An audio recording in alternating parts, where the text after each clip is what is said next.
PUBG Thailand open with huge point gap. They haven't played in PUBG Thailand series, but they won the PUBG Thailand Championship, which is a lower league. So we have to see how they could perform when they compete with other Thailand teams. Yeah, this is an interesting team because you still have Rossida Jr. on this squad. He is another long-time PUBG Esports player, and he's got 3 new young and up-and-coming players with him, and they seem to be doing really, really good. The other team that qualified out of the PTO was Magic Esports. Magic has been in and out of the PCSs, so this is a team that, frankly, you're not going to have huge expectations for, but you never know in APAC. The rest of Southeast Asia teams have competed in recent PUBG Challenger Rumble, and 2 Indonesian teams and 2 Philippine teams have advanced to the PCS6. There's some teams we know, like Archangel Predator, for example.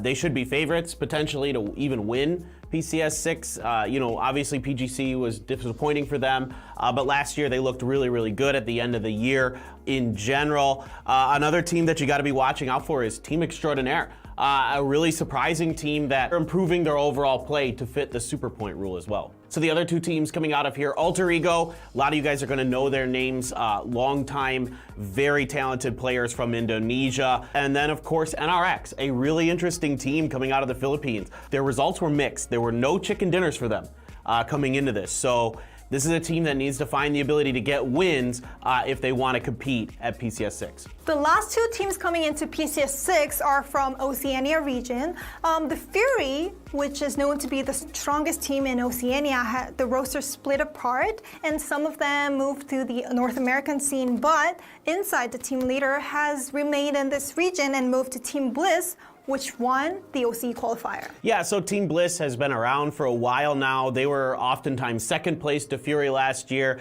So Insight, the great IGL for Fury and other teams, has really found his groove with these guys. They look really good. And then also you have Senjo, which is an interesting team, kind of the new up-and-comers, but they also have some veterans on there like Linksy. This is a guy who's bounced around between regions and now has found himself a home here and is back in PCS6. So now it's time for Americas. Same as last year, 12 teams have advanced from the PCS6 regional playoff, and the last 4 tickets was decided by the last chance qualifiers. Let's look through the Latin American teams first. So Akrashe won the regional playoff in Latin America. Yeah, they've looked really good all of a sudden. I mean, to be frank, you know, I was starting to worry a bit about this team. It just didn't look good, and now all of a sudden, like, they're great, and this is really exciting for them. I really hope that this team can show us a good performance. Yeah, so coming in second place in the region was 22 Esports. I think a name on that team that people are gonna know is Hazitan. He's been around in the PUBG Esports scene for quite some time, so this Brazilian squad really looking good. Coming in next was Trogloditas, a team that I think has a lot of potential. Of course, you've got the Latin American legend Rusty Zera on there, as well as Necro AQN. So this is a team that is full of veteran experienced players. Then came AKM. This is a pretty interesting team in that there's one player that has really had any kind of experience in PUBG Esports. It's Ali RV. And then the rest of the team is relatively unknown. And then the same with the Yellow Jackets, a team of unknowns in their region who came through the open qualifiers to now qualify for PCS6 Americas. The team that got the last ticket was Just Too Easy. Familiar name here, Ragnar. Yeah, really excited, of course, to have him back. The personality that he brings is always a lot of fun to have. And we have 10 North American teams here, 6 from the regional playoff and 4 from the last chance qualifier. Let's start with Yahoo, who won the regional playoff. Yeah, I think Yahoo is definitely a team, of course, that you have to keep your eye on. I mean, Bale Frost, Poonage, Shinboy, and of course Sparking, who has once again kind of risen to another level himself. He had the most kills during the qualifier. This team, certainly scary. Yeah, I really like the team logo, the cute chicken. I wonder who drew it. And next is Bing Bang Boom. It's consisted of the old Space Station Gaming member. I think this is a team full of a lot of really smart young players. Roth, Keenan as well, a former IGL Oldless, and then of course Sharpshot, a guy who at times has been arguably the best fragger in Americas, so really excited for these guys going forward. And next coming up is Gaskins, Guadalajara Gaskins, always hard to pronounce it. This team has always performed well in the PCS Americas, and I heard that Waikakamukau has transfer to this team. Yeah, absolutely. This is one of my favorite players. His name is really, really fun to say, of course, but joining Waikikimukau on the gas cans, of course, Nikos, Greg Schott, and then their IGL, Adam, who's also the brother of Coach Did, so from FaZe. So this is a really interesting team, a really smart team that has improved rapidly. You know, Waikikimukau said they struggled a little bit earlier. Now they look great. And there's one more team that picked up the old Fury member, is E United, coming back to PUBG Esports scenes in a long time. They picked up the old Oath members along with Flood, who showed aggressive and impressive plays in PGC 2021. Yeah, I think this goes to show you why Fury was doing so well at PGC. They're a stacked roster with a lot of really good players. Oath as well had phenomenal results at the end of last year. I mean, they were constantly pushing the envelope at every event. So this is a team that you have to watch out for. They absolutely could pop off and win the event. Yeah, I think if they have more time to play together, I think they can get much better. Yeah, absolutely. Speaking of teams that have played together for a while, STK is also coming in here. Once again, the veterans, consistency. What else can you say about this team? They're amazing. They're just constantly getting it done, constantly placing top 5 at events. So, you know, another team you can never ever count out. And the last team to come through the qualifiers was 300, a team that's been pretty consistent, pretty fun to watch. Neferhorn Extreme on this team, 2 really good players from Australia. It's been a very consistent, very solid team for the last year. So in North America, there was the surprising news that Sonics, aka PGI's champion, did not qualify in the regional playoff, but managed to get that last ticket in the last chance qualifier. What happened to Sonics? Well, I mean, look, every team sometimes has, you know, bad days, bad weeks, whatever.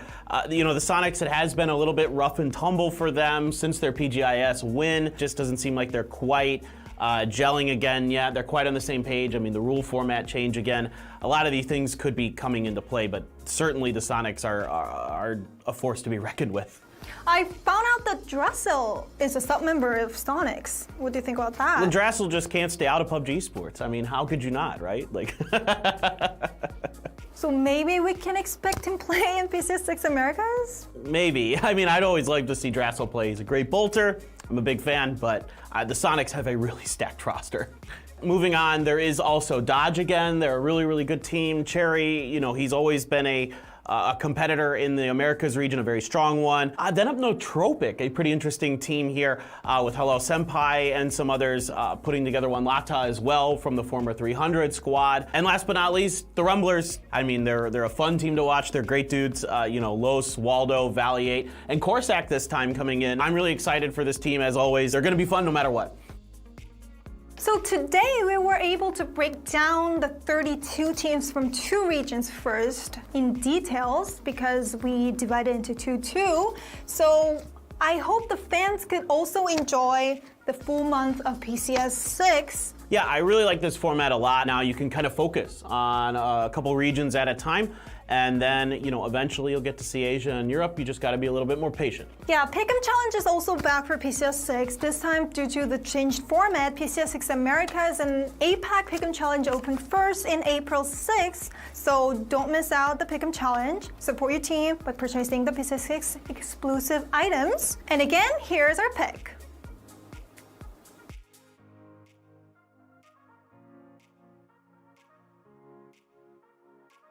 PCS6 APAC and Americas are kicking off in April 15th with 32 amazing teams performing. Yeah, absolutely. I'm really, really excited for, of course, our teams that we've seen all the time, but we've got a lot of new players, a lot of young talent up and coming, so you guys definitely want to check this out. So don't miss out the PCS6 APAC and Americas, and we'll be back with the information about PCS6 Europe and Asia after the qualifier is over, so don't miss that episode 2. We'll be back soon. And don't forget to like and subscribe.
살려줘. 그거 다 죽었다. 진짜 미치겠다.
Hello PUBG esports fans. The PUBG Continental Series is back with PCS6 just around the corner. As the finest teams around the world prepare for battle, it's time once again to learn about what prizes you fans can bring home with the Pick'em Challenge. Want to find out how to earn valuable esports points and free voting coupons? Let's dive right into it. There's a ton of new PCS6 esports items waiting for you to purchase and earn, starting with this tournament's premium items. Until May 6th, you'll be able to pick up PCS6 themed items for your own games and support your favorite teams while doing so. Each purchase supports our PCS6 teams, with 30% of net sales going right back to them via the prize pool. Purchasing PCS6 items will also reward you with up to 14 voting coupons to use in Pick'em Challenge events. Buying gets you cool stuff while supporting the teams you love watching and giving you extra chances to earn even more. One change this time around. Voting periods for teams will be held separately, as regions face off during separate 2-week competitions. You can vote for Asia Pacific and Americas regions from April 6th until April 22nd, and Asian and European regions from April 25th until May 6th. Now, let's take a look at all the ways to pick 'em and win. The first event of the Pick'em Challenge is the Pick the Winner game. Use your voting coupons to predict the overall winners for each participating region. If your chosen team is declared the winner of their region, you get 100,000 EP to spend in the esports shop. With 4 different regions, that's 400,000 EP up for grabs in the game, so plan your picks out and sit back while the EP rolls in. The second game is Team Face-Off. In Team Face-Off, you can earn EP without needing a coupon, simply by picking the winner between 2 rival teams. Like before, EP prizes will be weighted depending on how many votes a team has gotten, so playing it safe for a smaller prize or risking your vote for a higher payout are both valid options. Prizes range from 400 to 7,600 EP, so choose your team and cheer them on. There are also ways for you to earn a free voting coupon and bonus EP. First, tune into PCS6 live streams for a special code that pops up during the games. Redeeming the code fast enough will grant you another free voting coupon. You'll be able to grab 2 voting coupons from the first week of APAC Americas and Asia Europe streams, so don't forget to stay tuned as the tournament begins. For even more EP, make sure your Crafton account is connected to Twitch. You'll earn EP through drops by watching official tournament broadcasts. You can also play the Pick and Go game on official PUBG Twitch channels. Pick and Go puts you up against randomly selected players to each choose the 9 teams you think will perform best in the next match. Enter your picks and watch your score grow as the match goes on. If your points beat out the other teams, you'll earn some EP. A new Pick and Go game starts each match, so play often and win more. To check out the teams and cast your votes, pop into the PCS6 Esports tab by clicking the PCS logo in the menu. Here you'll find info on the tournament. You can also click on the button in the bottom left corner to learn more at the official PUBG Esports website. The Esports tab will be operational until May 25th. You picked them, now it's time to spend them. Browse through the Esports shop and plan out how to spend your soon-to-be oodles of EP. Once you've collected your points, come back and spend them on your favorite items. The shop will only be open until May 25th, and any leftover EP will be lost after the store closes, so make sure to use it all. The first global event of 2022 is almost here. Which squads will claim victory for their region? Find out when PUBG Continental Series 6 begins on April 15th. Pick your teams, cast your vote, and tune in for all the great PUBG esports action.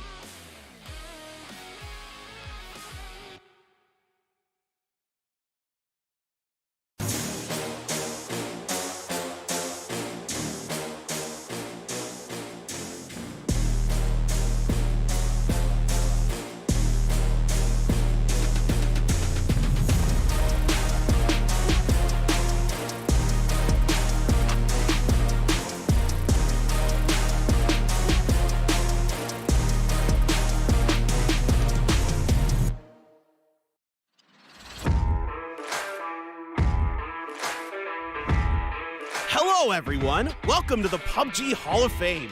As a player dreaming to become the PGC champion, I'll give you a quick tour. Let's take a look around. As it contains the history of PUBG Esports, there is no better place to feel the atmosphere of PGC 2022, which will be held at the end of this year. Are you guys excited for the upcoming events? Over here, there's an empty space. That's for the PGC 2022 champions. But teams must prep for the upcoming PCS6, the first step in the road to PGC 2022. Let's take a closer look. APAC, Americas, Asia, and Europe. These are the 4 regions for PCS6 starting in April. From 2022, PCS will be held for 4 weeks. APAC and America kick off the first 2 weeks, and Asia and Europe take place in the following 2 weeks. We had 2 days of matches per week last year, but now we will have 3 consecutive match days each week so you can enjoy PCS6 even more.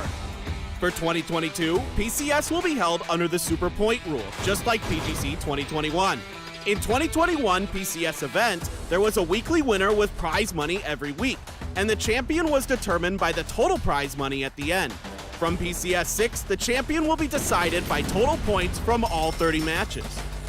Total prize pool is $1 million. This will be divided into the 4 regions, each having $250,000 as a regional prize pool. Prize money distribution differs from each region, so please check out PUBGesports.com for further information. Our special prizes are back this year, consisting again of Kill Leader, Insane Squad, and All PCS Team. You can also support teams by adding on to the crowdfunding prize pool by purchasing PCS6 exclusive Pick'em Challenge items. As PCS events are a necessary step in the road to PGC, teams will not only be winning prize money, but also be receiving PGC points based on their performances in PCS events. And only the top 32 teams with the most PGC points will make it to PGC 2022. As we take our first major steps towards PGC 2022, who will come out ahead at PCS6? I'm so excited for this PCS, and I hope you are too. Don't miss out on PCS6, and we'll be back again for PCS7. See you then.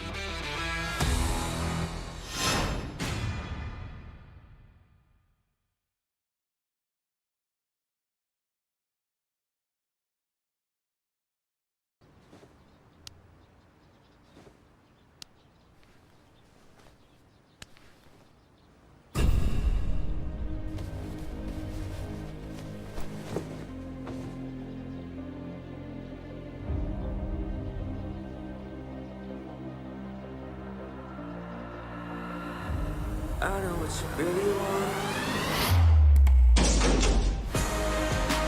Turn it up and do it die. Maybe we're in paradise. I'm feeling like a hero. Turn it up and do it die. Everything is on the line. I'm feeling like a hero. Turn it up and do it die. Maybe we're in paradise. I'm feeling like a hero.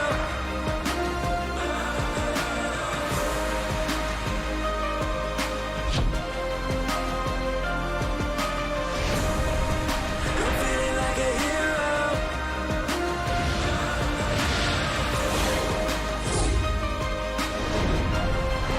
I'm feeling like a hero. Born ready.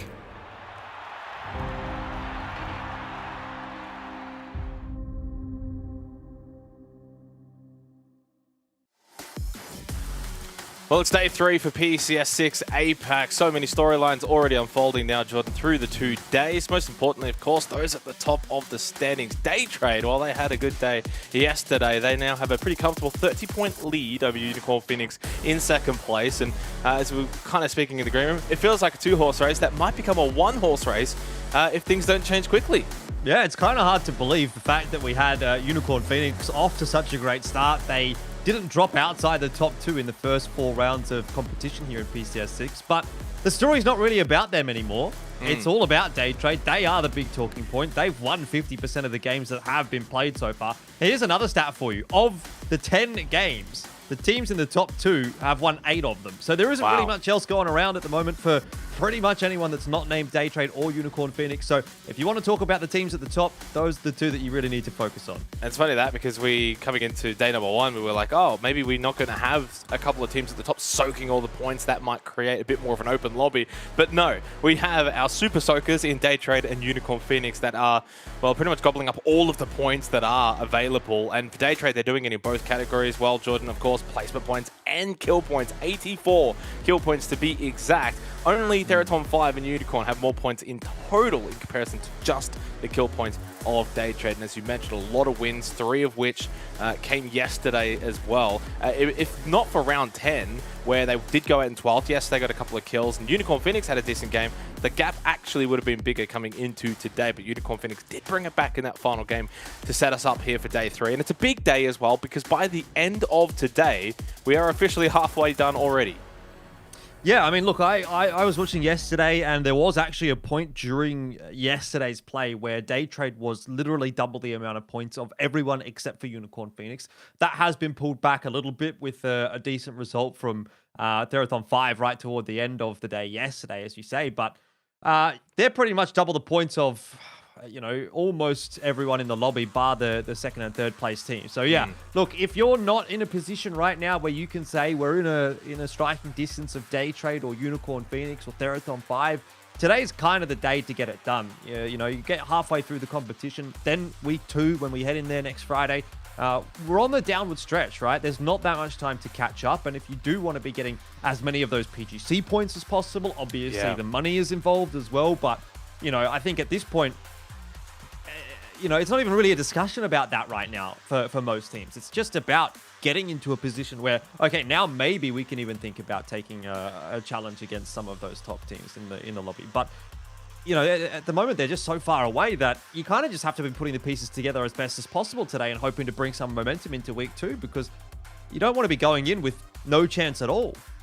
The other thing to take into account, glad you mentioned sort of the PGC points there. And while we do have, obviously 2 teams that are very much far and away better than everyone else right now through the first 2 days, the fact is, because they are soaking up so many of the points, that midfield battle is still extremely open. And even Theraton 5 in 3rd place, 85 points, is a sort of reachable margin for a lot of the teams that are anywhere from like 4th to almost 12th, 13th or so. So that does give them hope, at least going into today and then even into next week, that there's still a lot to gain, not just prize pool, but the PGC points as well. You get quite a hefty amount if you are finishing around that sort of top 5 margin, and that is very much still accessible for pretty much all of the teams realistically. One thing I wanted to touch on as well, just a couple of notable teams that we've kind of penned in coming into PCS6 APAC. AAA and Archangel Predator. Archangel Predator, as we know, kicked off with that 17 kill game in game 1, and we thought, here we go. This is a team that's made for this kind of lobby. They've been here before, and yet they have just not been able to match that game 1 performance now all the way through to 2 days gone. Yeah, I mean, they almost got half of their points for this entire event in that first game. They got something like 18 points, I think, in game 1, and they're sitting at 40 overall. So you talk about one-hit wonders, like they are a bit like Eiffel 65 at the moment, right? They've released one good game, and that's really what we've got from them. They haven't done anything else since then.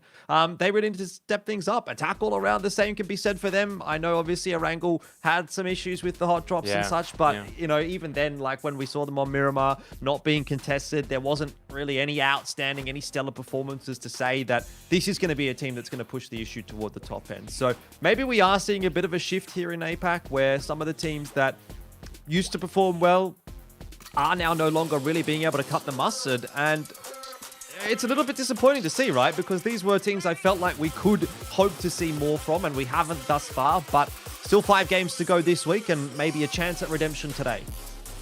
Yeah.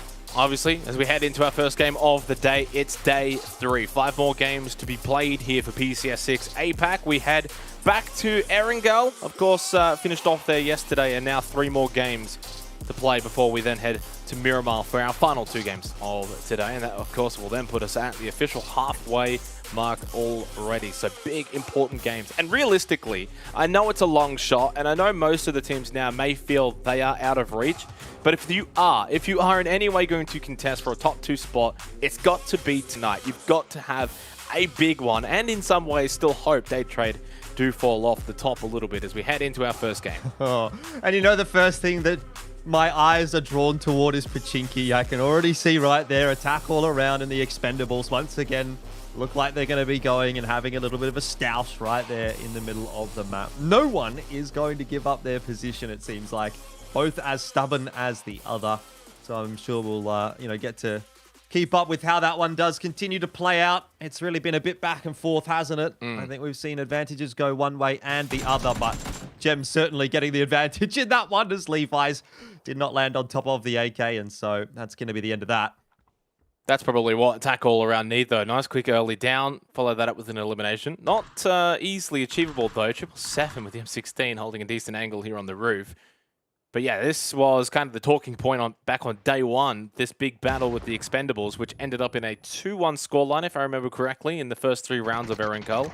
Those 2 going the way of the Expendables, duck above. Again, one thing that has been notable in this little exchange here in Pachinki has been the roof play of the Expendables has been a little bit better. Janku 2 off, gets rid of Duck. Nice knockdown with the AK. Attack all around, have been quite fortunate with some of the weaponry that they've been able to pick up actually in this hot drop. Yeah, most definitely. Now it's down to 777 and Jun to try to salvage this one already. Glooms is going to confirm the knock on to Levi's, and that's the first kill of the day. Attack all around. Maybe we'll be seeing a bit of a different brand from them on the 3rd day of competition. They're looking a little bit more well-drilled. Good knocks early on in the piece. Good start to this fight. And now it's just about ensuring they don't lose too much on the way out. A very nicely placed nade from Jayers. We'll get rid of Jun and 777. In one fell swoop. So attack all around, get out without too much of a loss. Yeah, and I was going to also point out just how close it really is. When you look at 6th to 12th on the leaderboard, it's 10 points. And for AAA, getting those 4 kills gets them out of sort of the bottom end of the standings, now into 9th. So for a lot of those teams, that is a lot of difference in terms of prize pool and PGC points, where it's just one game at a time. So there's still so much to fight for all of these teams. And of course, still the added benefit that we have got still a whole nother week to play as well. Now, we just saw Linksy there. We had Kasun. Good old Fragger. Old Kasun would have been a star player, but he's new Kasun, and he's now out. Linksy comes back in. He was a little bit unwell yesterday, Linksy. Kasun filled in. And now, fortunately for Senjo, Linksy is back. Yeah, I mean, I think that's obviously ideal for them. Linksy is pretty much the most experienced member on that roster, bar none. So to have him missing is a big loss, I'd say, and nice to see him coming back in, and hopefully he'll be in fine form tonight. Senjo do need to get a bit of a wriggle on, particularly when we've just seen a team maybe like Attack All Around, who was relatively close to them on the standings, getting a good 4 points to start the day off. They boost themselves up a little bit. So these teams that you're chasing, they're going to start to run away with it if you're not having a good night to start things off here as Senjo. Anyway, made in Thailand.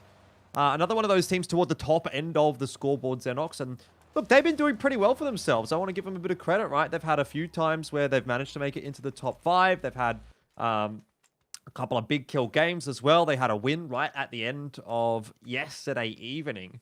But what I want to be seeing from teams like Made in Thailand, and maybe you can throw Theraton 5 into the mix here, Cerberus, Team Bliss, those kinds of teams that are hanging around outside of the top 2, is being able to convert those top 3s or those top 4s or those top 5s, because for the most part, those teams really haven't been able to do that. They've been able to get in the money, you know, in a reasonable amount of games, but they haven't really been able to convert them on a consistent basis. And a lot of those wins, obviously, are then filtering back over to Day Trade and Unicorn Phoenix. And that's why the top 2 are really just stretching so far out in front. So the big difference maker for these teams sitting in 3, 4, 5, 6 is really going to be converting the games that they can win into actual wins, rather than, you know, just taking a top 3 or just taking a top 2.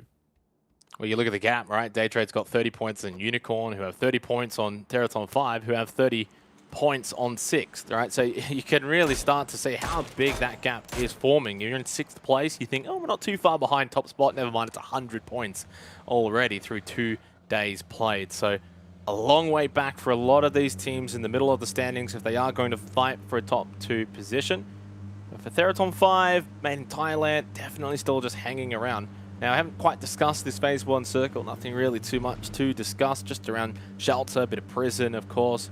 Milter down towards the south. Yasnai is still in over towards the north side. Most teams will be able to get really what they're looking for. Made in Thailand, little 2-2 split, holding out Farm. Not a bad spot for them with this kind of circle. And Senjo as well, just north side of Milter. Decent spot as well. So a couple of teams already getting the better positions. Those that are outside of the circle, one of note is Day Trade. They are still over towards the yellows on the cliff. Near the lighthouse, and Team Bliss still down in military base.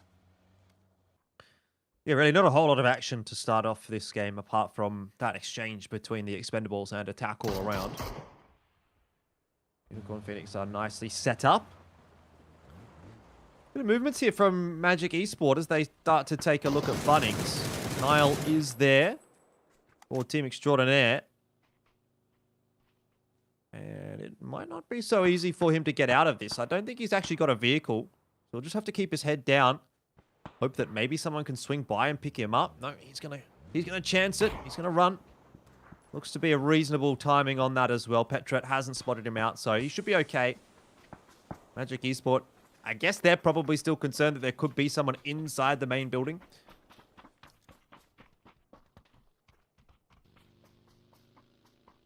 Yeah, fortunately for Niall, the rest of his team weren't too far behind, right? You got the compound over towards the other side of the road, so they get away. Trick as well, even a little bit further away, has another compound as well. So they'll be fine, and it means for Magic, they do get Bunnings. But yeah, slow going to start day number 3. I mean, as you said, besides Pachinki, we haven't really seen a whole lot else. I think realistically, as we do continue on, and now we're into day 3, teams do become adjusted to their opponents and understanding sort of how teams are going to be rotating, where their rotation paths are going to be, what's safe, maybe what's not so safe. Also just, you know, the simple fact of Erangel is it can be slow going, especially more so towards the eastern side. There is just so much available in this particular region of the map. And considering we don't know, north, south, west, east, where are we actually going for phase 2? Most of the teams aren't necessarily going to want to book it towards Shelter, right, as the center point of this kind of phase 1 circle. So it's a lot of more of the outer edges, not necessarily like out on the edge of the circle, but the outer edges of the middle of the circle. So Milter, Farm, for example, even sort of Potato Hill, which is where we see attack all around here. Still with 2 minutes to go. Like this kind of position here, Jordan, is a really good little halfway pit stop to see what's phase 2 going to bring. Yeah, it does feel like we're going to get a bit more of a reserved game. Just having a look at that mini-map, most teams have already locked themselves down in position. The only teams really still moving are Team Bliss and Therathon 5 from the hard southern side of the map and the hard northern side of the map, respectively. But pretty much everyone else has locked down a compound or, you know, a position at the very least, like attack all around on the hill. Archangel Predator did seem to be taking a couple of shots from Day Trade. But they've moved on. They've moved a little bit deeper into farm rather than just sitting right on the coast. And that brings with it a little bit more comfort and safety as well.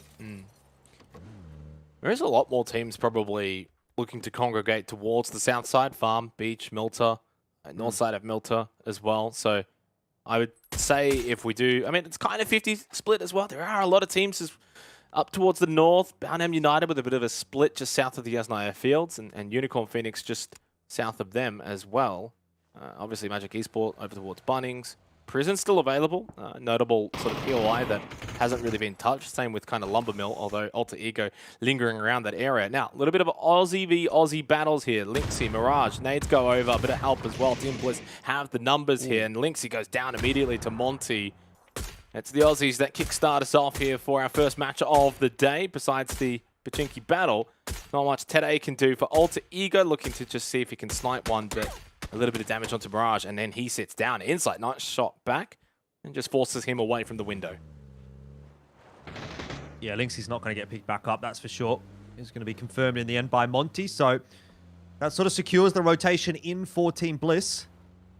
Ooh, and that is a hard circle shift, wow. That's gone right back down over toward Prison, Milter, and all those teams up toward the north and out towards the west are going to be a little bit disappointed by how that has played out.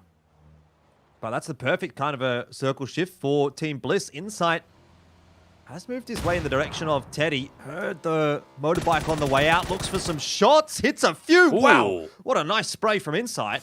And Team Bliss, they might be firing up to start the day off. Yeah, nice laser from Insight, and Tede is just not able to get away at all. Team Bliss, 2 quick kills here inside of the last couple of minutes. And yeah, touching on that phase 2 shift, really, really nice shift for us. Maybe for the majority of the lobby, though, not very nice at all. Most teams more towards the north and even more so towards the western side of the phase 1 circle. So a lot of rotating for phase 2, more than maybe I was expecting.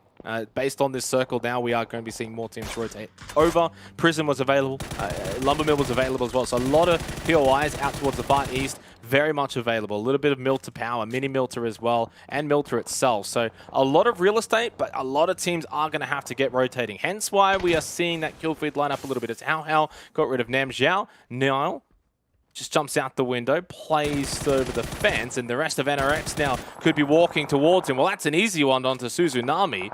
Niall didn't have to really do a whole lot. Nice on the last one, and he can't survive either. Well played from Niall for Team Extraordinaire. Yeah, some pretty good points being picked up here by Extraordinaire. They're really jostling for position in toward the top end of things as well. So nice to see them being able to pick up all 4. Unfortunately, they do lose Trick, but Kid-X should be resable. Cerberus is on their way in towards Shelter as well. Unicorn Phoenix have already pulled up there. Senjo's got an angle on that as well. This is a bit of a gauntlet run for Cerberus, but it seems they may be getting past OK. Not sure where they're hoping to pull up, though. Yeah, there's not a whole lot close by in terms of the proximity, but further on, still Lumber Mill available. So it could be the landing location for Cerberus. Clory's on the move. In fact, Boundham United sensing that they could actually finish off Extraordinaire, who only have the 3 players, and Niall could have gone down. Clory's doesn't hit the initial shots with the SKS. And driving on by is Simon. He'll be the entry point. Zest as well with the Molotov. And yeah, they are going to force this engagement. So Extraordinaire, you win one fight, but now you got to deal with Boundham United.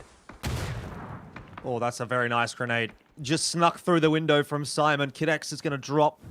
And the woes will sort of pick up again for Extraordinaire as Kid-X eats a Molotov. That's ticking along onto Niall as well. And he's gotten pretty low. Zest is just going to chase him down. That's really clean from BN United. A much better look from BN than what we might have been seeing for the first couple of days. I think that, for me, is one team that I've been particularly disappointed in a sense, because I had really high hopes for them. They had a big roster change, obviously, so there is some excuse there, but they had a lot of good players on that roster, and I thought that they were going to get a better result than they have so far. Obviously, still time to do it, and a very, very good start to them for day number 3, so maybe they're going to start to improve upon the first couple of days as well. Phase 3 circle shift, and right on top of Prison, Luxurious Esports with a bit of a feed. They hold the eastern side of Prison, and Cerberus on the western side. Magic Esport found their way over towards the Lumberyard, and Theraton 5, they actually went for the hard rotate all the way to the other side of the circle, and they are the benefits as well here for the Phase 3 shift. Still, the vast majority of teams are out towards the west. Lot still over towards Farm, Shelter, down to the south as well towards Milter. And again, Phase 3 Circle probably not doing any of those teams any sort of favors. Archangel Predator, just the 3 players, but it looks as if Algenbots is by himself. So not ideal. I think CJ and Nan actually playing almost as a duo, and then Algenbots is actually just hanging out by himself. And well, if Team Bliss would have pushed over, it would have been an easy kill point, you'd think. They had the numbers, but no, they back off. They go down towards the south side. Lots of buildings still, but not necessarily inside of this circle. They might go for a hard rotate, maybe say over towards where Theraton 5 are currently located. Yeah, this is one of those awkward circles to play, isn't it? Particularly when you're up on that hill. Just roll over the wrong little defilade or around the wrong corner, and there's someone there waiting for you. Norins is going to get inside of the bowl for day trade. Seems to be calling the rest of the lads across as well. Belmoth is just waiting outside for the moment, but I can see Poopchills and Flash are starting to work their way up from the southern side of the circle. And see if they do end up joining forces with Nurans in just a second. Attack all around out on the other side of the map are going to have to fight to get inside of the zone.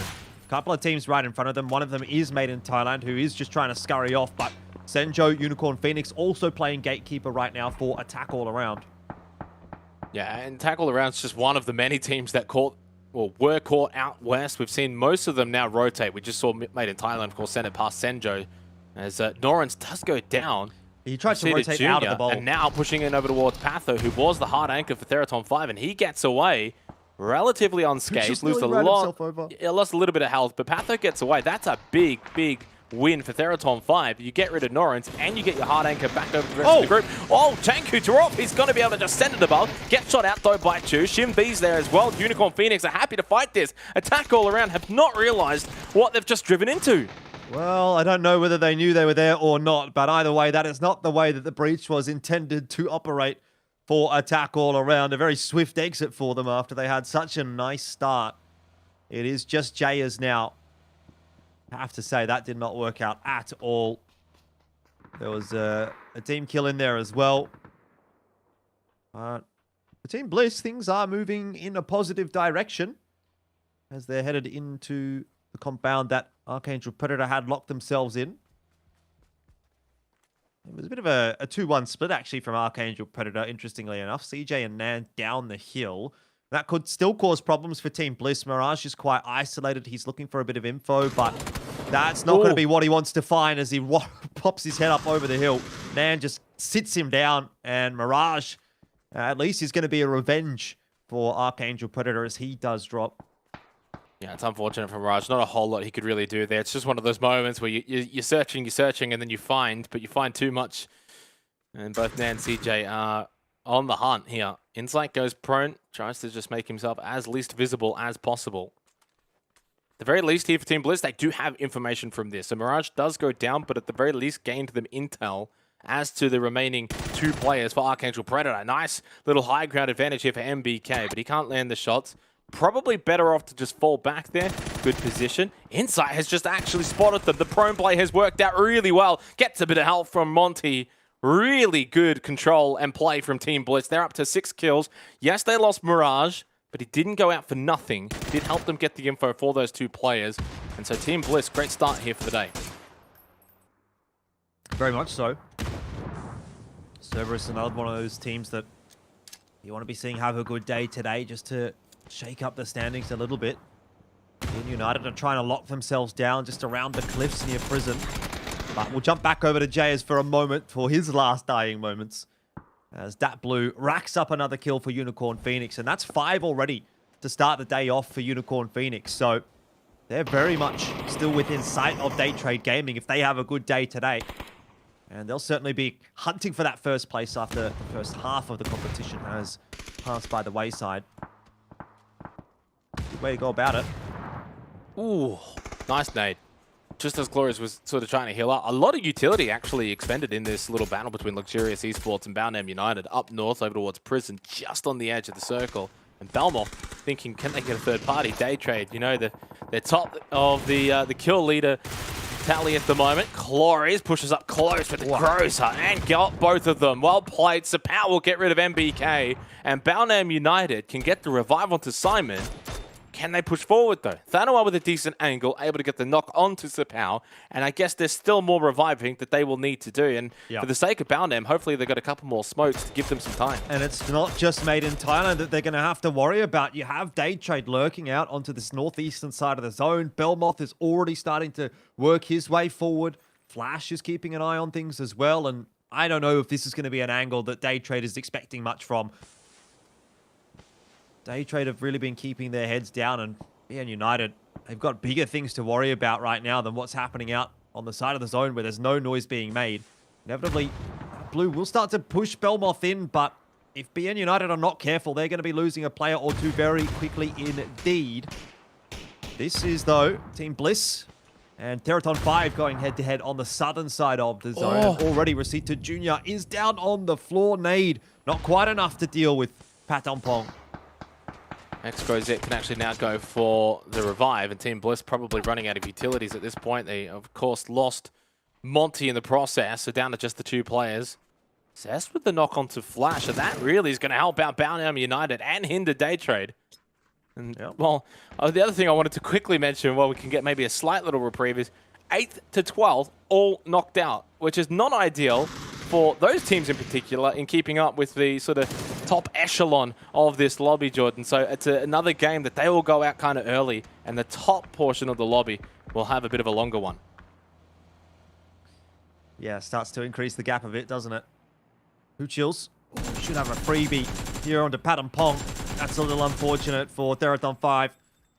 I mean, what can you really do about it? They did actually manage to get that res onto Rosita JR, but they have now lost a player, and they're going to have to really try to clear out this side of the map. Day Trade do get a little bit more of a ray of hope from Puchils, but it's on to Belmoth solo now, and he's against 2, and not really giving him too many opportunities, I want to say. Good shots coming back on through from Rosita Jr., and In the end, Belmont is actually spotted out by Leons, but that is not going to be out of the frying pan necessarily for Theraton 5. In fact, it might be, but it'll be jumping straight back into the fire because now Magic Esports knows where they are. So things continue to get difficult as the zone shifts inwards.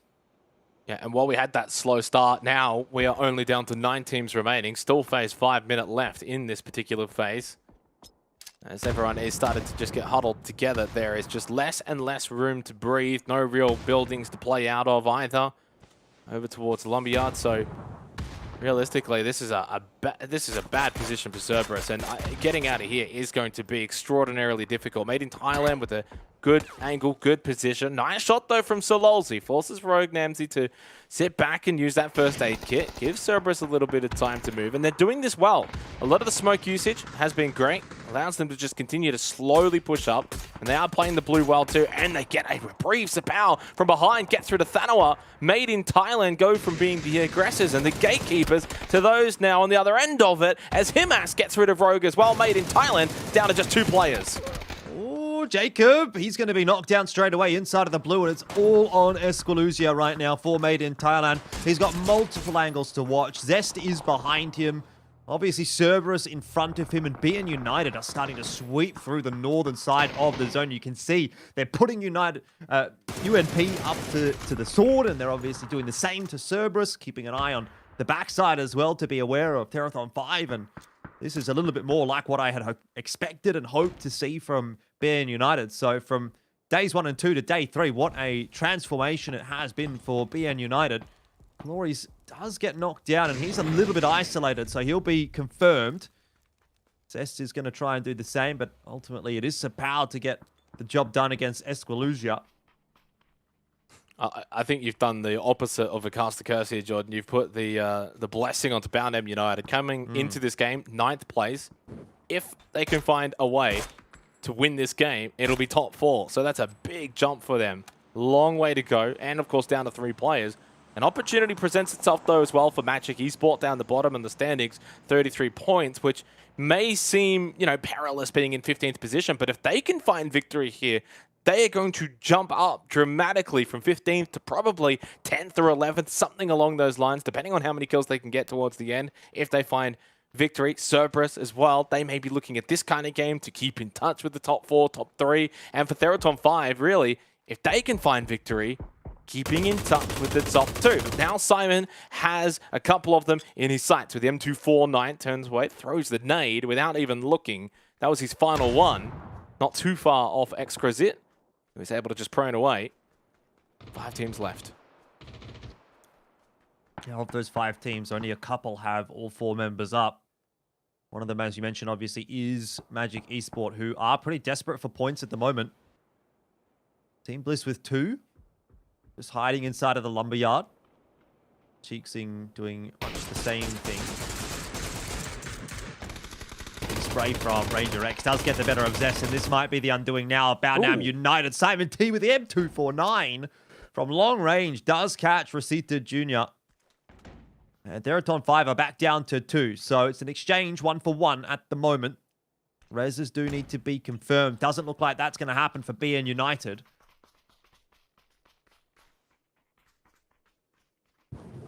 Good little opportunity for Cerberus to sort of push over towards this gunfire, maybe go for a third party. If not that, at least get position, knowing that Boundam had probably pushed over a little bit. They're involved with Terraton 5. No real surprise that things have kind of slowed down, right? 5 teams, and we had 5 teams really towards the end of phase 5, and that's quite early on in the piece. And yeah, we had a pretty slow phase 1, phase 2, but 3 and 4 were beyond hectic based on the circle shift out towards this eastern side of Erangel.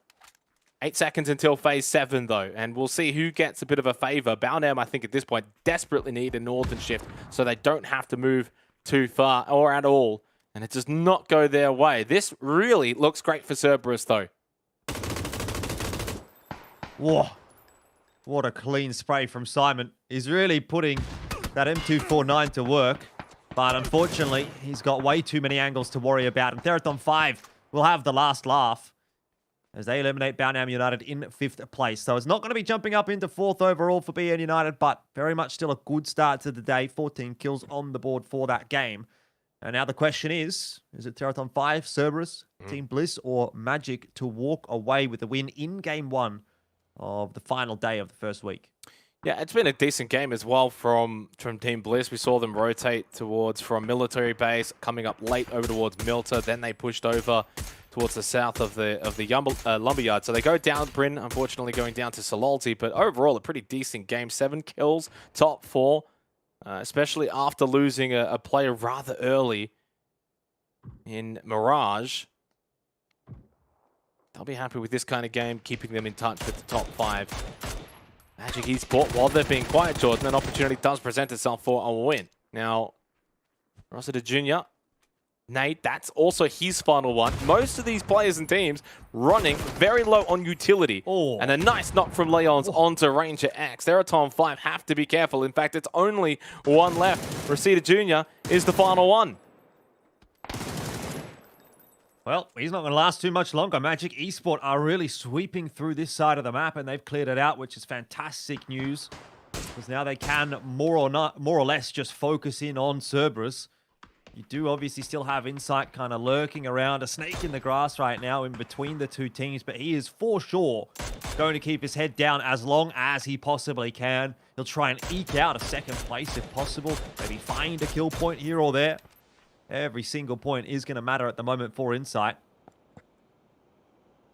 And he knows that there's an opportunity that he could actually come out of this in 3rd place. That if we see Cerberus and Magic Esports go toe-to-toe, that could have been so unfortunate. You actually don't want Cheeksing to probably peak that, because even if he does get that kill, he gives away his position. So yeah, he would probably much rather for these two teams to go to battle before he has to get involved. Now, Magic not really doing a whole lot of moving, despite having the extra player compared to Cerberus. Cerberus is still holding probably more of the zone here going into Phase 8, because Magic are just not looking to move out.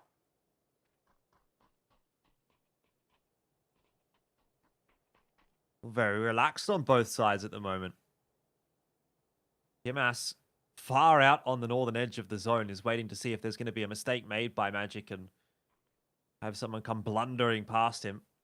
Doesn't look like that's going to be the case. Magic are really tight-knit at the moment. The only one out on their sort of lonesome is Cheeksing, who's really just keeping an eye on the position, more so that Insight is holding rather than anyone else. There's not a whole lot going on this side of the zone. No, I mean, there's not a whole lot going on at all. And it's mainly because Magic Esports, I mean, they're the ones that really need to be dictating this, right? They've got the extra player. It's 4v3. They should know this. Now, Insight, does he need to do this nade?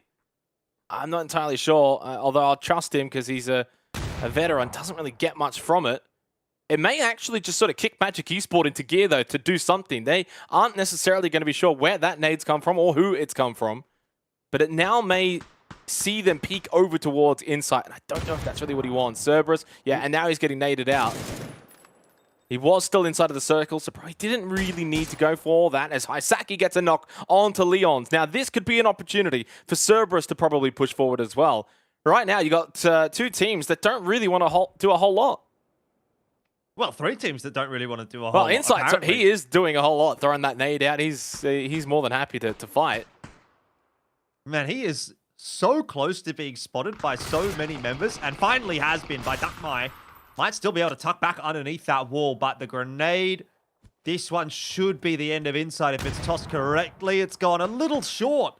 Somehow, Insight is still surviving here, still looking for that second place. His chicken dinner percentage, by the way, has gone up to 10, so I don't know about that one, but he seems to be putting in some hard yards right now for Team Bliss.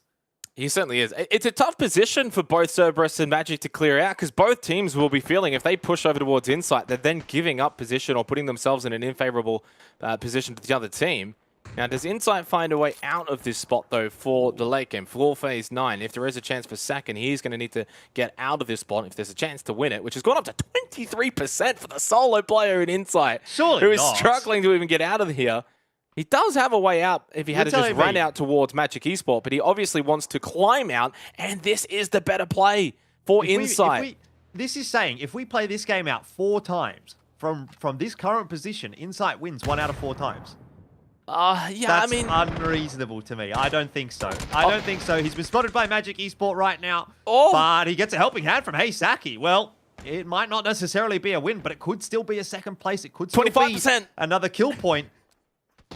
Well, he's going to be able to heal up, all right? And I think the percentage is based on Cerberus and Magic fighting, because there's a world in which these two teams really go toe-to-toe, and then there's only like 1 or 2 left on either side, and then Insight can kind of clean up, force a 1v1 or a 1v2, and now they are starting to fight. Him that's knocked down onto Leon's. Don't forget about Insight. He is going to show up in the late game, and a lot of this smoke is helping him as well. So he just prones close by to the right side of it, but Cerberus are on the left side. They are already focused on Magic Esports. They do have to be careful of the blue as well, slowly pushing in. Not a whole lot of time left, and everyone is moving away from Insight. Yeah, he's tossed an 8 in there as well. It hasn't connected, but Cerberus is certainly doing some damage at the moment. Duckmai, he's down. Oh no, it's surely 1v1. not. Insight can win. It's a 1-on-1. Hey, Sack, he's been found.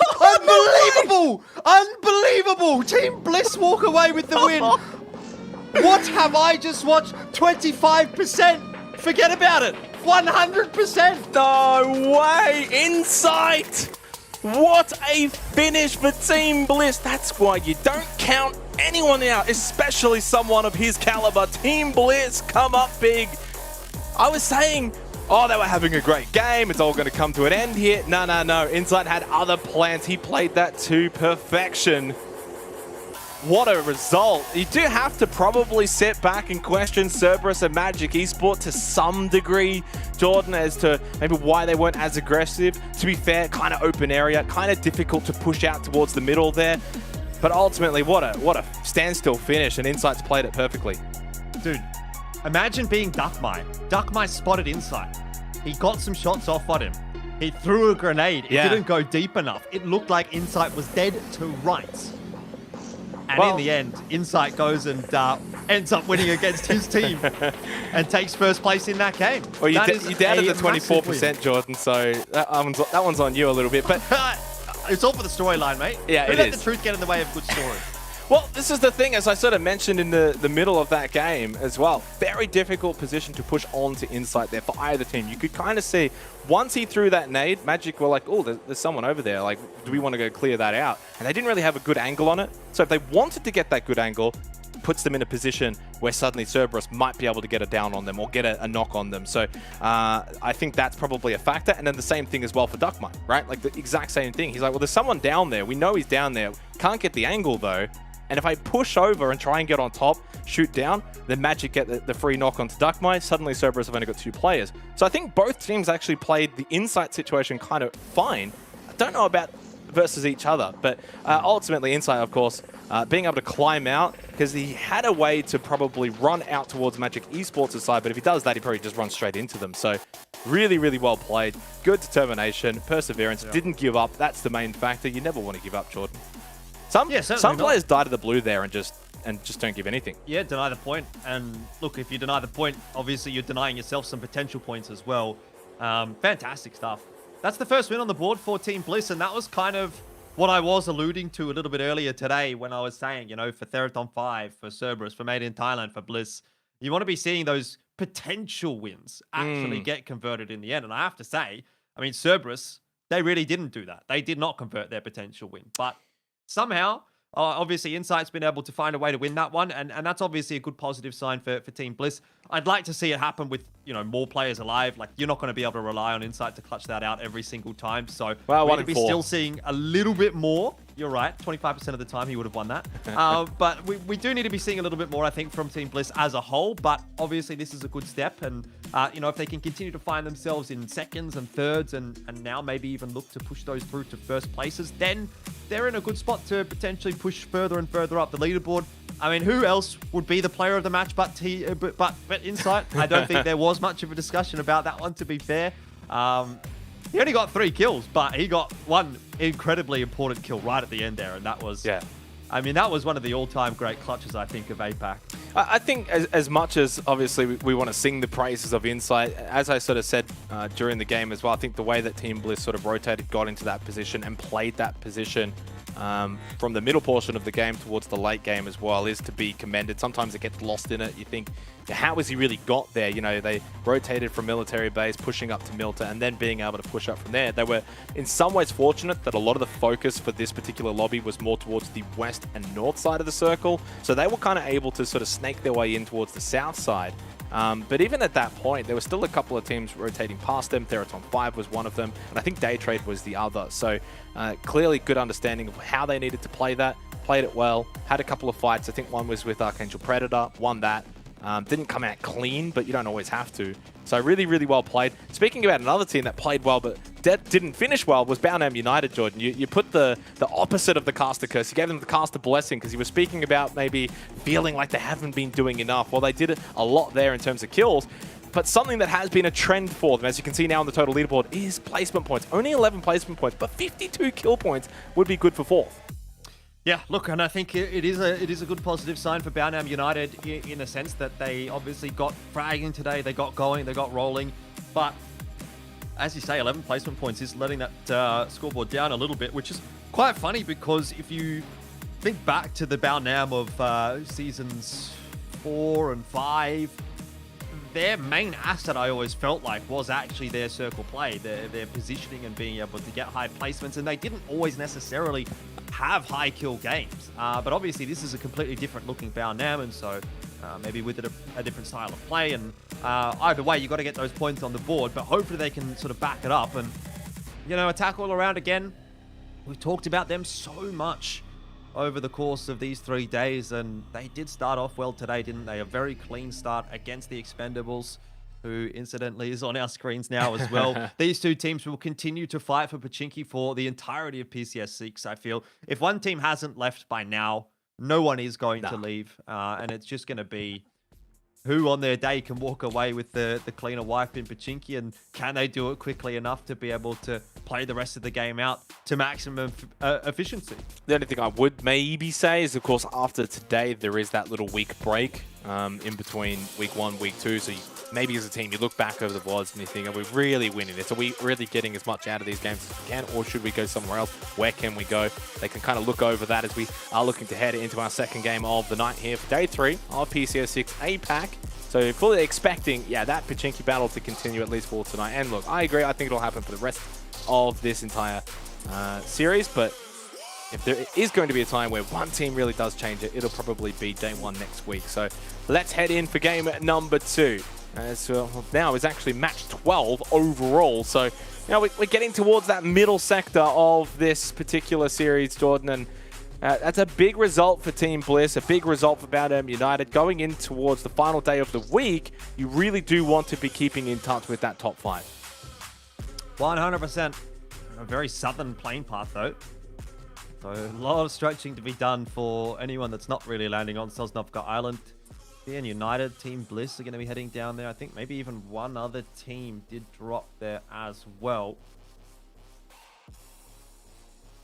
Having a look on the mini-map. Oh, actually 2 teams. Unicorn Phoenix and Luxurious Esports as well, dropping onto the military islands. Not sure where Unicorn Phoenix is really going to loot now.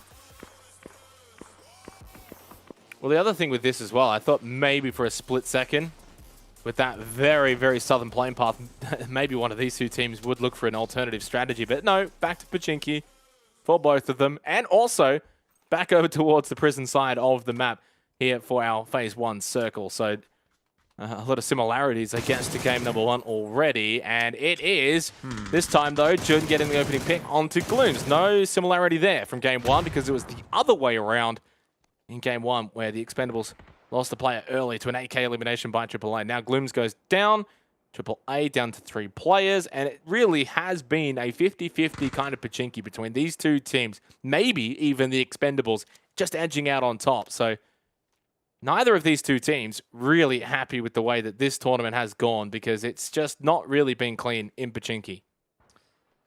Yeah, look, you have no one to blame but yourself, though, in that kind of a situation. Inevitably, you can always swallow your pride and move on. But neither team has opted to do that, so you kind of have to deal with it, in a sense. You have to reap what you sow. Ooh, that was sharp. Attack all around. You know, they get an advantage in the first game. Well, that's very swiftly going to be going back in the other direction here in the second game.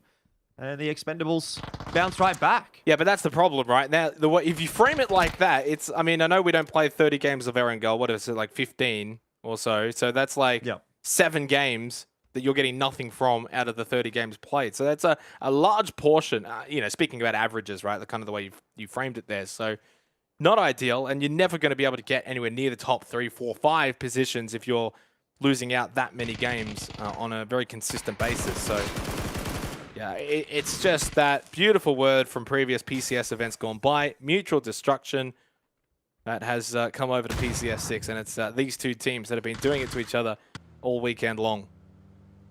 Yeah, it's not normally in this fashion. Smell spotted out Dat Blue, the spray. Not quite landing as well as it could, but 74L1 is not going to make that same mistake. Hungvo Ditch is just eliminated. And this is great news for everyone trying to catch up to the top couple of teams. Unicorn Phoenix, they want to be seeing them drop. Dat Blue will get his revenge. Unicorn Phoenix, they've lost a couple of players on the floor, but it's not over just yet, and nor is it for Janku. UMP is out. He's going to try and find that flank. Oh, the timing was so good. But just one or two too many members for the Expendables there. And in the end, attack all around is eliminated. We'll jump back over to the Luxurious and Unicorn Phoenix, which is still a battle that's roaring. Well, there's only one left. It's only 2 that's left for Unicorn Phoenix, so this has been a disaster. I know you said everyone else in the lobby is pretty happy with this result. No more than, say, Day Trade, who get a freebie game now because, well, Unicorn Phoenix are going to get nothing really from it. 1 kill, 2 does stay alive, and gets out. Barely, though. Just scrapes away from Sosnovka Island, and yeah, disappointing for Unicorn Phoenix, considering they have been able to sort of marginally close the gap to Day Trade. I think it got out to about 40 or so points at the conclusion of last night. And now, what is it, 26 points, right? So they've been able to slowly kind of bring it back after Day Trade's massive day yesterday. But yeah, this is going to be a free game now for Day Trade. Well, you say that, but they're still going to have to put in the work.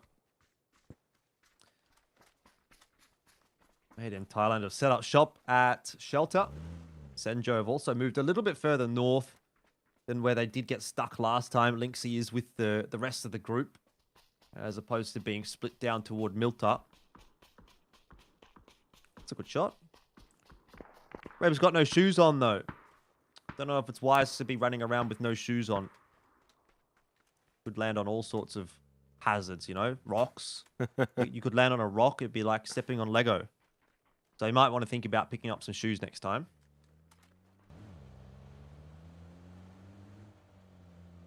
It is going to be interesting to see how teams respond to this circle as we get a glimpse of it, because it is quite similar to what we had in the last game.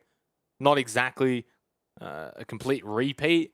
It is a little bit more Eastern facing already for Phase 1. So I do sense you're already going to have a few more teams want to take, you know, the Lumberyard position, and Lepovka's got Magic Esports. They can then play Eastern side of Prison a little bit earlier than what we saw in Game 1. So teams may be a bit more spread evenly around in a circular fashion compared to Game 1, where we had a lot more, say, over towards the west and the north. Here, I think we'll see a little bit more all over. So really should then mix things up once we get Phase 2, Phase 3, which teams are going to get hard done by it and which are going to get favored, as Flash just has a bit of a scenic peek watching as Balmoth makes his way over towards the southern beaches of Farm in sight. And in Team Bliss, of course, the talking point at the conclusion of Match 11, or Game 1 today, however you want to spell it. Big win for them, their first win, obviously, for PCS6, APAC, and it helps out their placement points. 29 now, 39 kill points, so pretty decent numbers in terms of the even contribution in both factors. I'm sure they would probably like a few more placement points, and they got some, obviously, in the last game, and now into the top 6, and not that far away from Cerberus, made in Thailand, you know, singular points, and if you have a really good night, could even jump up into 3rd if they're at on 5, slow down. Yeah, I kind of like what we're getting from Team Bliss. You know, I think for the most part, the Oceanic region hasn't been really properly represented by anyone other than Fury. Like, Fury has been the one flying the flame, and whichever team has come through as the second seed has competed to an extent, but has never looked like they were going to be able to really push toward the top end of the scoreboard. But Team Bliss, A refreshingly positive-looking performance from them thus far in APAC. And 6th is where they're sitting currently, but I think they'll be looking for a top 5 at least. I mean, obviously, they're the team that now, in a sense, kind of follows in the footsteps of Fury. They are the first seed, so if anyone's going to step up from that region, it's going to have to be Team Bliss. Excuse me. Old habits die hard. Yeah, we saw Look, I Balnam. think, Sorry, I cut you off, John. I just want to say we saw Balnam there for a split second, and I think you brought up a good point in the last game that it does really feel like with the roster changes that they've made, the play style is almost completely different. Yeah, yeah.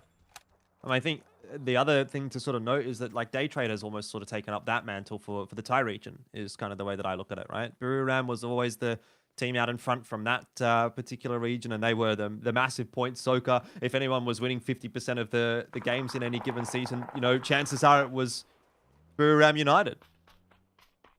But now it's Day Trade.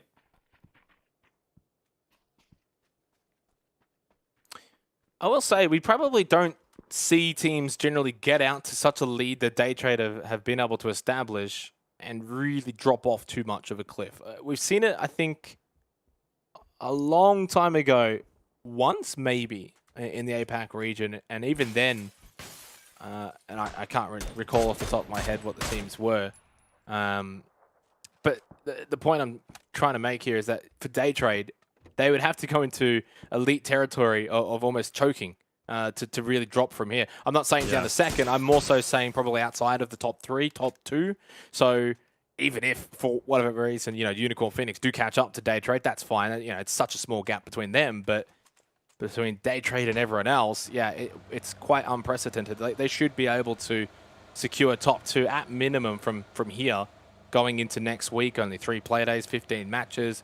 The way they've been playing, the gap they've already got, everything kind of says statistically that top 2 should be theirs, barring a big collapse. So I think the other thing to take into account for Day Trade is just the way they play from here on out now too. They don't have to really go balls to the wall. They don't have to be super aggressive. They can play smart, calculated, go for positioning first and then kill second. As we go to phase 2, and, well, they actually get a bit of a helping hand. That one is straight over towards Milton Power. Prison, of course, Lumberyard is all going to be seen once again, just as we saw in Game 1. Yeah, I mean, it's a little actually further out to the east than what the last circle was, but it's more or less the same kind of result. Fair bit more water involved, but we might be seeing a Lumberyard finish again. You know, it has to move off of the water eventually. So they're headed back inland. There's not a huge amount of area that's playable at the moment. So a lot of teams are going to start to drop on this rotate in. There's plenty of them trying to make their way in from the western side of the map. Cerberus just taking a route past the Lumberyard. Day Trade as well down to the south. It's all that from them. Team Bliss, a little bit of a later cross out of the military island this time. Made in Thailand are locking themselves up here already into the Lumberyard. Alter Ego, they're already there as well, and they've spotted them out. They need to be taking these shots. 1, 2, 3, 4. What's he waiting for? The perfect angle, the perfect timing. Oh, no. Oh, he got him. Oh, he did eventually just get Rogue. I think he wanted both. Maybe he was hoping Teddy was going to be able to get some work done as well, but Teddy seems to be a bit more worried about NRX, maybe? There's a lot going on. There's a lot of factors involved with what's happening in this engagement and multiple teams around. Everyone needs to be careful.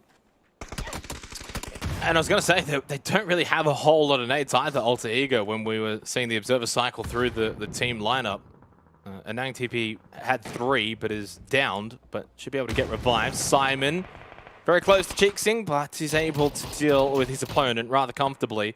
Anang TP getting now healed back up, but Esquilusia, great flank around the backside of the smoke, catches out Alter Ego, who had a couple of nice knocks, but they've not really been able to finish this off. Now a battle over towards the Milton Power side of the region. 1.5 minutes till phase 3, and Balnam United going for a bit of a stopgap. Now, I don't know about the longevity of this kind of position. You're giving up your vehicles as well, because they're going to get peppered. Tires are going to get shot out. How do you really get away from the cliffs here? I think they're kind of just banking on a Milton Power shift.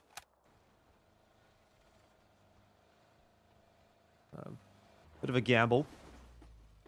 They're on 5 and Archangel Predator. Also, Maybe a Jordan, little bit sorry, of but stoush. I remembered the team now. It was Divine back in PCS3. If, Right. remember back, they won like 5 of the first 7 games. I and- think, yeah, they won 3 in a row or something. Yeah, didn't they did. On yeah. Miramar. Yeah, the first 10 games, it was just all top 2 finishes, and from there after, they never won another game. The first 10, they won top 2 every single time. No, sorry, most of them. There was only Oh. 3 games, so 7 out of the 10 to start Yeah. with, and then the next 14 they got only one top 2 after that. So yeah, that was probably the only thing that really came to mind when a team started really, really well and then didn't quite finish, and even then they finished 3rd. So When was that? PCS3, but 2 years ago. 3. Wow. It feels a lot longer ago, to be honest, than PCS3. I would have thought that would have been like PCS1 or 2, but... Oh, Mad Dogs just flashed himself. Help, I can't see. It's all right. No one's there. Well, not in the immediate vicinity, but Ranger X is quite close by. How's Mad Dog going to get himself out of this sticky situation? That's one way. Nan has dropped, and he's been sort of the power player for Archangel Predator so far this season. Ooh, that's a filthy circle for day trade, isn't it? You can see the 2-2 split that they've got. And at some point now, you got to make that decision around this phase. Do you pull the pin on the 2-2 split, expecting teams to send it into those compounds? Or do you wait till phase 4 and see which side's going to be favored? Most teams will probably wait and hope that if anyone does crash, that they're able to deal with it. Teraton 5. Nade is just going to stay on the roof as Archangel Predator have not really been able to find any form or momentum basically since day 1, and well, since then really game 1. Algin Bots lands the spray through the fence with the AUG. Gets the knock onto Excrazit and should be able to finish him off. So not ideal for Teraton 5, a team, competing in the top 3 to lose a player this early on in game 2 of the night. Reseda Jr. trying to fire back. Excrazit, he's not been finished off. Archangel Predator are down to 3, so at the moment it's a 3-on-3. And Teraton 5 stands to gain quite a bit from winning this one. They could res that knock and get back to full fighting strength.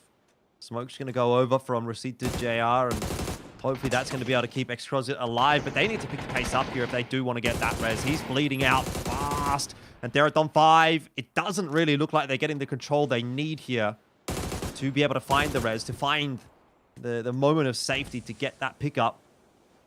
And slowly but surely, Excrazit bleeds out. Pathompong gets there just in time. Archangel Predator, now this is their time to strike. While that res is occurring, they've got a 2-on-3.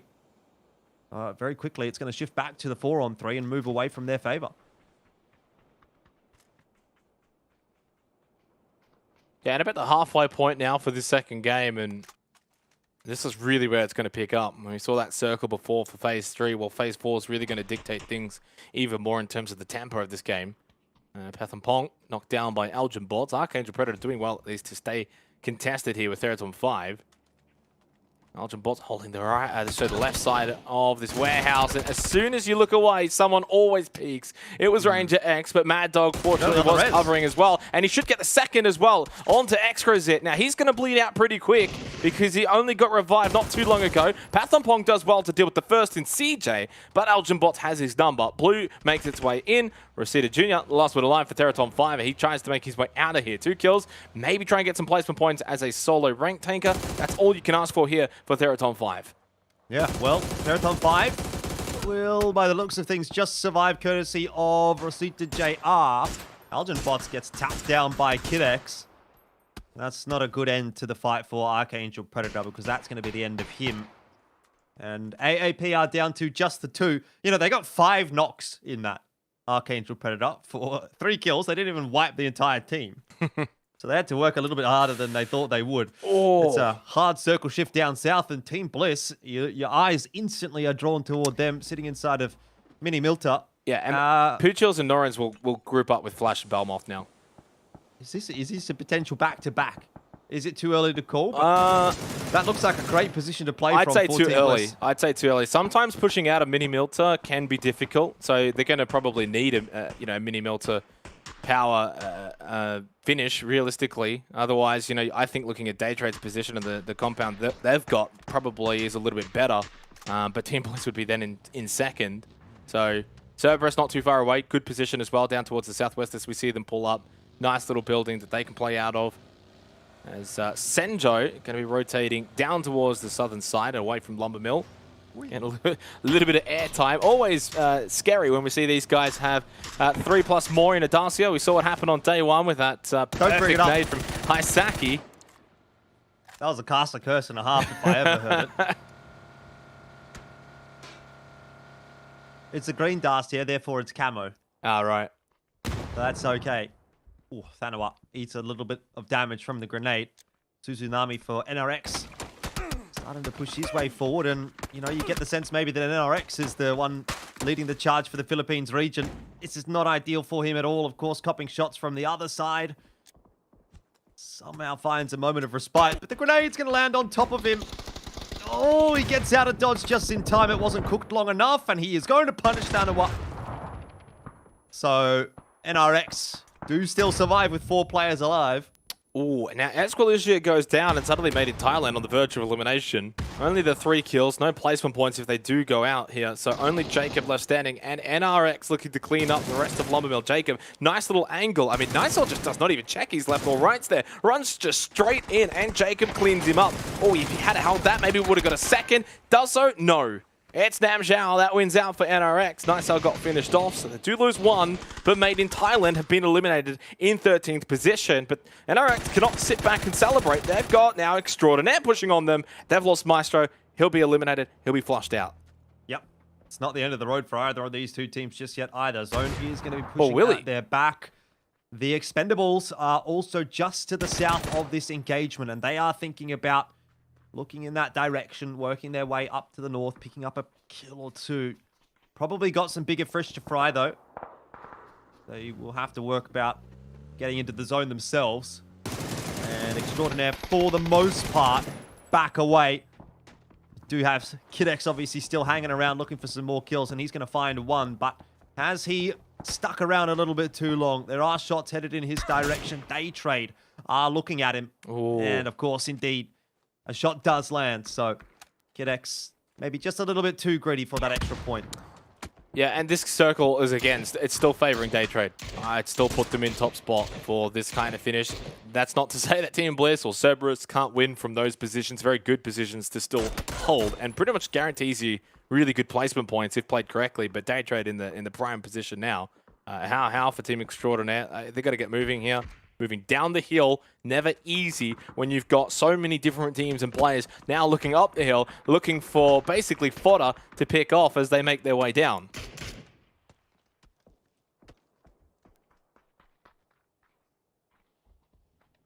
Doesn't look like a fun place to be for the Expendables.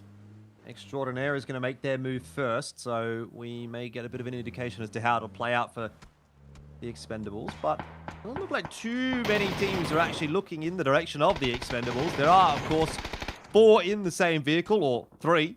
That's all that remains of the Expendables. But they're going to be fine.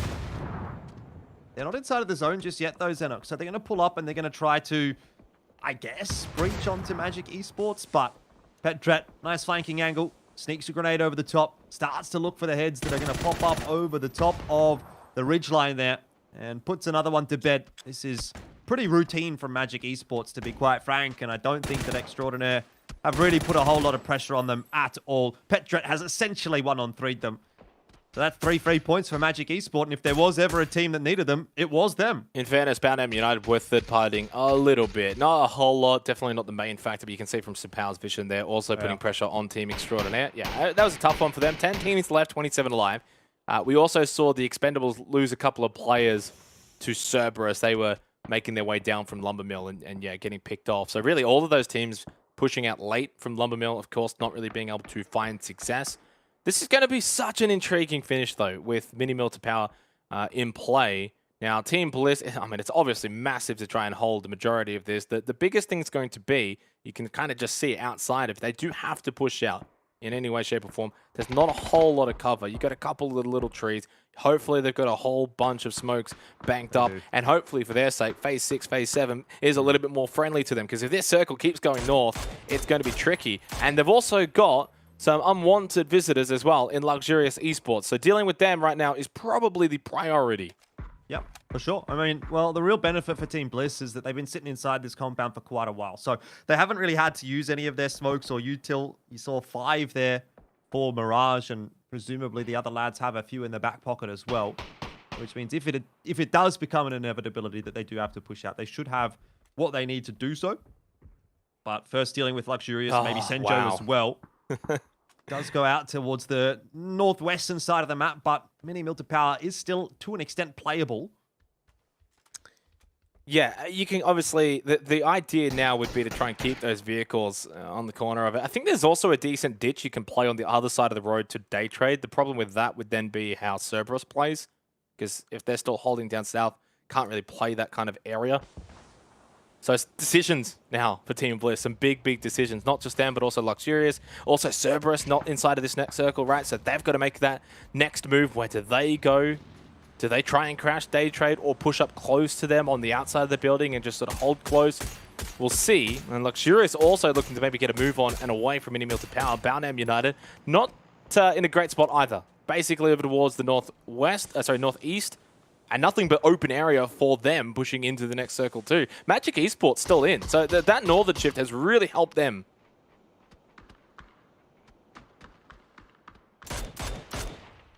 I'll definitely be happy to see it. Cerberus Esports still doing a number to the Expendables, who are yet to come off of the hill. This might be the last little bit of cover that they've got available to play with, and that's why some of those smokes are starting to get tossed on in. Trying to set that wall of smokes up to give them an avenue to run safely. In the meanwhile, Cerberus thinking about their rotation as well. It's not going to be as big of a deal for them. They can just link up with Heisaki, who's already inside of the zone. 7 on his way in the buggy. We'll find a bit of solace in this bowl. But it's not gone so well for Cerberus, to be quite honest. No, this is a tough spot. Not just because of the fact that day trade can get over decent nades. They've got a little bit of a higher ground advantage as well. Then you're taking into account teams that are still hanging around. Mini Milta Power can kind of get a bit of an eye on this position too. So Lossie down to early. Yeah, Cerberus, this was always going to be a tough push for them, to be completely honest. The Senjo are at 9th. They can't make it into the top 8, but someone who can is Reseda Jr., 4th Eraton 5. Jordan, so that's at least placement points now starting to accumulate for the team in 3rd. Team Bliss, they already finished off Senjo. Now they have to deal with Luxurious Esports, who are still not even inside of the zone just yet. So these positions being held by Team Bliss, looking quite good to gatekeep them outside. Britton's got himself a knock on to MBK, and it's down to just a couple. A grenade does land at the feet of Monty. He has got the backup of Insight. A res will be possible, but grenades are flying past them on both sides. They do have that moment of respite. Smell copping some ticks from the molly or from the zone. It's not looking like a good position to be in here at all for Luxurious Esports. Nade after nade is going to continue to get tossed inside of that smoke. Okay, but they get a reprieve because of this Phase 7 shift. You can see how Team Bliss on that little corner of Mini Milta Power is still in. So this gives them time that they desperately needed. Had that shifted out, they would not have had much time to get going. They would not have really been able to deal with Luxurious and get out cleanly. Now they have the time to just deal with Luxurious, knowing there's probably no one else that's going to push on this. So they're playing this really, really passively and patiently, and it's only MBK that's left. Luxurious kind of backed themselves into a bit of a corner here, and Team Bliss have taken them apart. And Team Bliss can now focus on what's headed in their direction. Again, BN United, they're sensing the opportunity. Monty spotted them early, but didn't get a knock. Insight does chime in with one just as they rock up outside of the wall, and it looks like BN United won't quite get that timing. Mirage, ballsy play to jump out the window, but doesn't seem to have been punished for it. And Team Bliss, they're having a pretty fantastic day now, all things considered. Up into 4th, 8 kills for this game. And a real chance at winning it as well, because Day Trade, obviously still inside of the zone, are starting to get pressured a little bit by Cerberus. And the only team feeling entirely comfortable about their spot right now actually is Team. Yeah, definitely winnable now for them. I mean, if we had the percentages earlier they probably wouldn't have been that high. Now they're really high, especially with what's happening to Day Trade, who have just been picked apart. They don't get a whole lot from this game. They do get something, that lead against Unicorn Phoenix back out to 30 points. Well, Team Bliss, they have now been able to gain separation from the sort of middle of the standing, and they are making a run for the top 3. Only now 20 points behind Theraton 5. And if they finish off really big here, couple more kills and a win, suddenly that top 3 spot could be on offer going into the next game. The Expendables, Jordan, though, have done a tremendous job to have still 2 players alive from that lumber mill position earlier, and Reseda Jr. is now into the top 4 for Theraton 5. Yeah, I like what we've seen here, though, from Team Bliss. You've got Monty and Bryn having already pushed out on the left side, Insight and Mirage. They're not really resting on their laurels right here. They're trying to take some zone control. And anyone now that wants to win this game against Team Bliss is going to have to go across the road into them. And, well, there's not a whole lot of cover in front of them. So, Bryn and Monty in a great spot. Mirage and Insight don't have as much to play around. Obviously, Mirage just working with those smokes for the moment, but he's going to go back across, and it'll end up being a 3-1 split, with the 3 being a little closer to the center of the zone. Obviously, the Expendables and Cerberus, as soon as they move, they're going to be copping shots from one another as well. It doesn't really seem like there's a world where anyone but Team Bliss walks away with the win right now. Yeah, the only world in which they don't win this is if Cerberus make an absolutely sick play. Like a couple of really good smokes and then find a knock onto a member of Team Bliss, and also hoping the Expendables don't then shoot them in the backside. Because that's something that can still happen here with 777 and Duck. They stand up, they'll be seeing Cerberus, they'll be shooting Cerberus, right? So Team Bliss, they'd be about 90% chance to win this game now. It's barring a collapse, it's barring a miracle play from Cerberus, who have done well, all things considered. It is good to be seeing Cerberus performing in APAC, 58% and down to 53. I would put that much, much higher.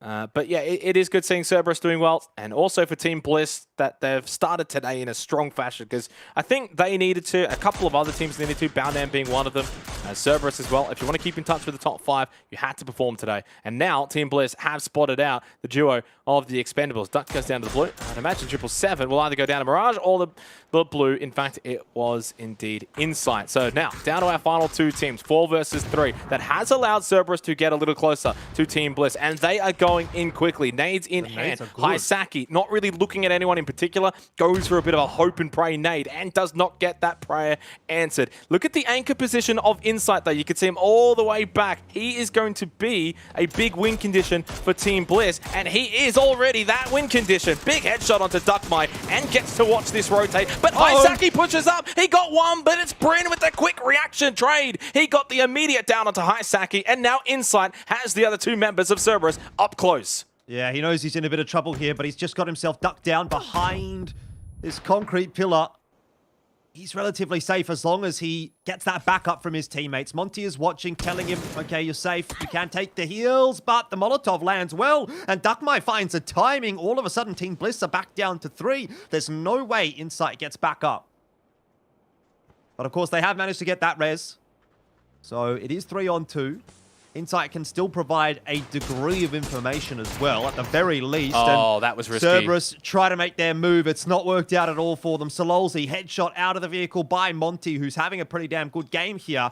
And now Team Bliss senses their opportunity. Grenade lands right at the feet of Duckmai, who will try his best, but a 1-on-3.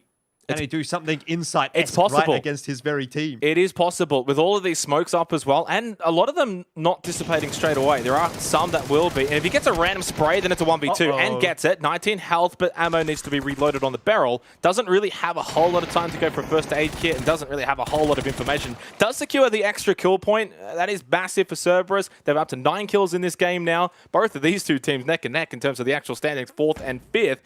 And Duckmai has played this really well, has no more smokes. This is his last one. When he fights, he's going to have to get a 1v2, and it's going to have to be quick. Problem is, as well, he's going to have to move first. So, end of the day, it will be Team Bliss. It was maybe a little more tense than they might have anticipated, but they will go back to back. A couple more dances in the background there from Insight. He's having a good time. Was it even Insight? I don't know. It was on his camera. It doesn't matter. Team Bliss, they've gone back to back. He was dead, but awesome. Awesome for Team Bliss, who, you know, in some ways, actually, were looking to be unlucky throughout that game. Phases 5, 6, moving away from them on top of day trade, and you think, all right, this is going to be one of those games where they're going to be a team trying to push out a mini-mill to power, which is not always easy, especially when you had Luxurious Esports being a bit of a pest, a pain, but it was that Phase 7 shift that shifted back onto mini-mill to power, which kept a tiny portion of it in. They then didn't have to worry about rotating out. Instead, they could have basically allow themselves the time to deal with Luxurious and then push out. And then, of course, as we know, Day Trade, well, they got destroyed in their compound very, very easily. So they were a non-factor. Everyone else was on the western side, and then Bliss were able to sort of push out. So really well played from Team Bliss. Deserved back-to-back wins. Gets them into the conversation now for, you know, like that third position and keeping in touch with the top two. There is still a lot of games to be played. And if we're not even seeing the best of Team Bliss yet, they could still make up the points. Look, a couple of slower games to start the day as well for Day Trade. This is no question about it, their worst start to a day so far as well.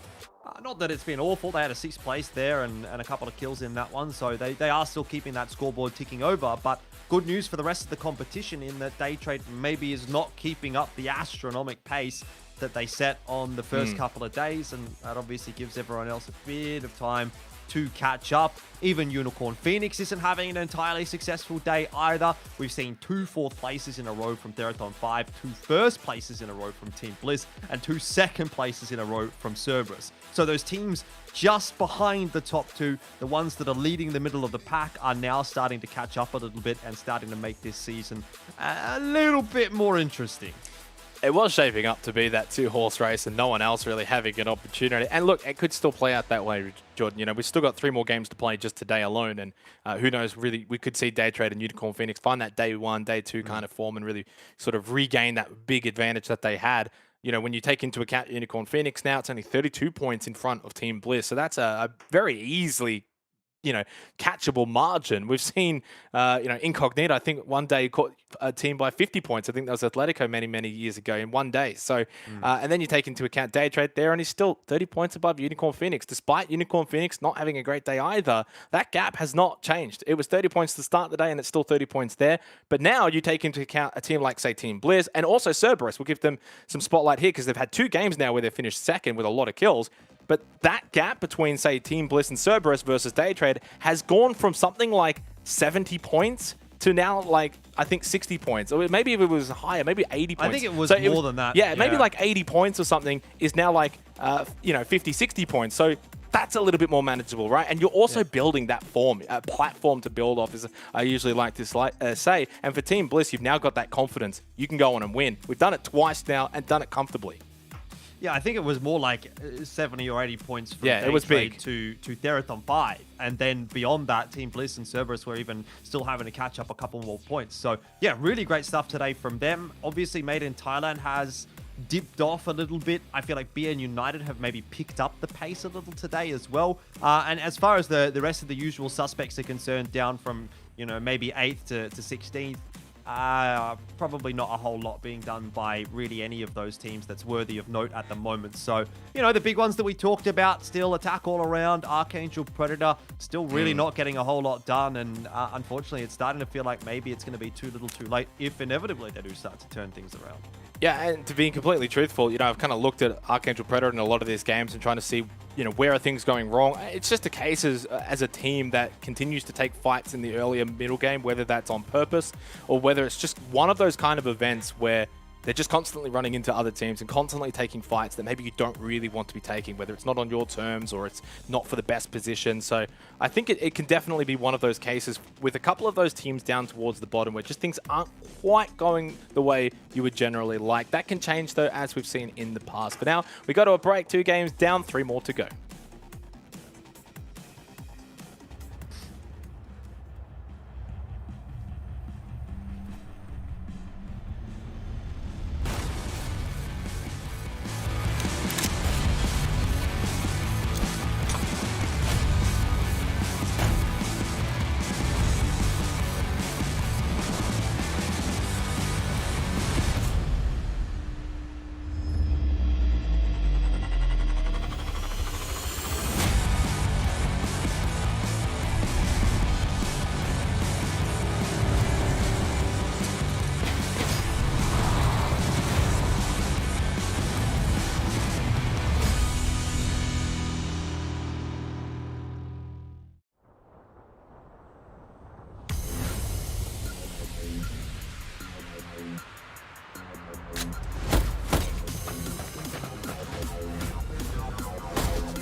살려줘.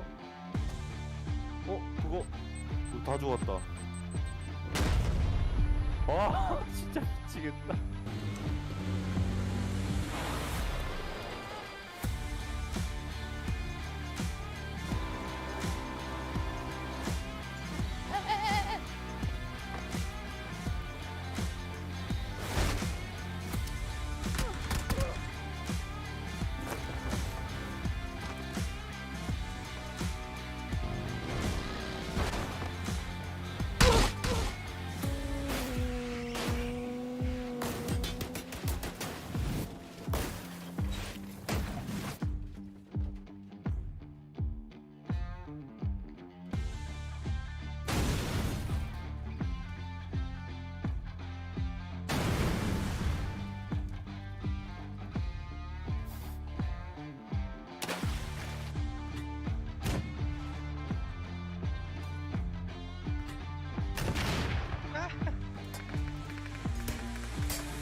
Hello PUBG esports fans. The PUBG Continental Series is back with PCS6 just around the corner. As the finest teams around the world prepare for battle, it's time once again to learn about what prizes you fans can bring home with the Pick'em Challenge. Want to find out how to earn valuable esports points and free voting coupons? Let's dive right into it. There's a ton of new PCS6 esports items waiting for you to purchase and earn, starting with this tournament's premium items. Until May 6th, you'll be able to pick up PCS6 themed items for your own games and support your favorite teams while doing so. Each purchase supports our PCS6 teams, with 30% of net sales going right back to them via the prize pool. Purchasing PCS6 items will also reward you with up to 14 voting coupons to use in Pick'em Challenge events. Buying gets you cool stuff while supporting the teams you love watching and giving you extra chances to earn even more. One change this time around. Voting periods for teams will be held separately, as regions face off during separate 2-week competitions. You can vote for Asia Pacific and Americas regions from April 6th until April 22nd, and Asian and European regions from April 25th until May 6th. Now, let's take a look at all the ways to pick 'em and win. The first event of the Pick'em Challenge is the Pick the Winner game. Use your voting coupons to predict the overall winners for each participating region. If your chosen team is declared the winner of their region, you get 100,000 EP to spend in the esports shop. With 4 different regions, that's 400,000 EP up for grabs in the game, so plan your picks out and sit back while the EP rolls in. The second game is Team Face-Off. In Team Face-Off, you can earn EP without needing a coupon, simply by picking the winner between 2 rival teams. Like before, EP prizes will be weighted depending on how many votes a team has gotten, so playing it safe for a smaller prize or risking your vote for a higher payout are both valid options. Prizes range from 400 to 7,600 EP, so choose your team and cheer them on. There are also ways for you to earn a free voting coupon and bonus EP. First, tune into PCS6 live streams for a special code that pops up during the games. Redeeming the code fast enough will grant you another free voting coupon. You'll be able to grab 2 voting coupons from the first week of APAC Americas and Asia Europe streams, so don't forget to stay tuned as the tournament begins. For even more EP, make sure your Krafton account is connected to Twitch. You'll earn EP through drops by watching official tournament broadcasts. You can also play the Pick and Go game on official PUBG Twitch channels. Pick and Go puts you up against randomly selected players to each choose the 9 teams you think will perform best in the next match. Enter your picks and watch your score grow as the match goes on. If your points beat out the other teams, you'll earn some EP. A new Pick and Go game starts each match, so play often and win more. To check out the teams and cast your votes, pop into the PCS6 Esports tab by clicking the PCS logo in the menu. Here you'll find info on the tournament. You can also click on the button in the bottom left corner to learn more at the official PUBG Esports website. The Esports tab will be operational until May 25th. You picked them, now it's time to spend them. Browse through the Esports shop and plan out how to spend your soon-to-be oodles of EP. Once you've collected your points, come back and spend them on your favorite items. The shop will only be open until May 25th, and any leftover EP will be lost after the store closes, so make sure to use it all. The first global event of 2022 is almost here. Which squads will claim victory for their region? Find out when PUBG Continental Series 6 begins on April 15th. Pick your teams, cast your vote, and tune in for all the great PUBG esports action.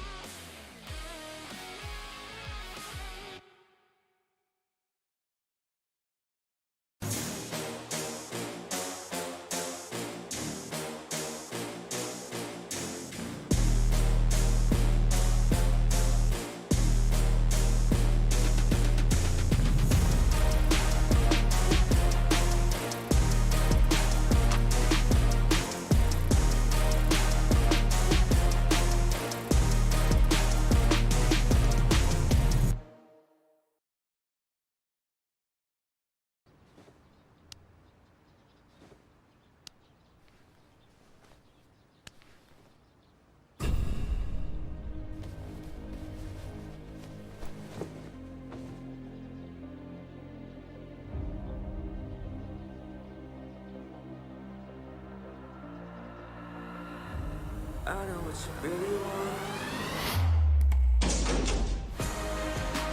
Turn it up and give it die. Maybe we're in paradise. I'm feeling like a hero. Turn it up and do or die. Everything is on the line. I'm feeling like a hero. Turn it up and do or die. Maybe we're in paradise. I'm feeling like a hero.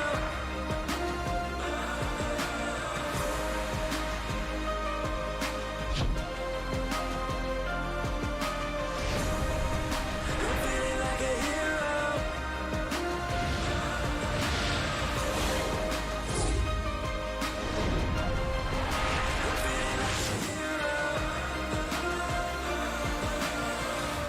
Born ready.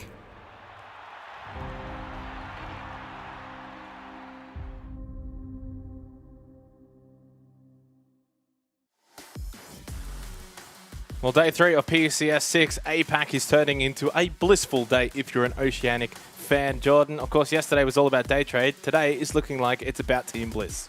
I can't believe you've done that, bro. I can't believe you've done that. That was disgusting. Anyway, Why? look, it's been a good day for Bliss. I agree. I thought today would be all about day trade still. You know, I thought they were just going to run away with this competition. I made a tweet. I said, all eyes on day trade, basically. But maybe not necessarily the case today. All eyes on Bliss as we are about to head into game number 3 fairly shortly. They have jumped up the scoreboard pretty significantly, up to 91 points. Obviously still substantially behind Day Trade and even Unicorn Phoenix. But Definitely a much tighter looking top end of the pack than what we might have anticipated it would be at the start of the day. I think Day Trade came in with like 145 points or something like that. So they haven't really been able to build on their lead all that much. In fact, I think it has retreated a little. And the good news for everyone else is that Unicorn Phoenix also haven't been able to do a whole lot tonight thus far. So most of the teams toward the middle of the pack, the peloton, as we like to call them sometimes, are playing catch up at the moment. If that continues, you know, week 2 is going to be better for it.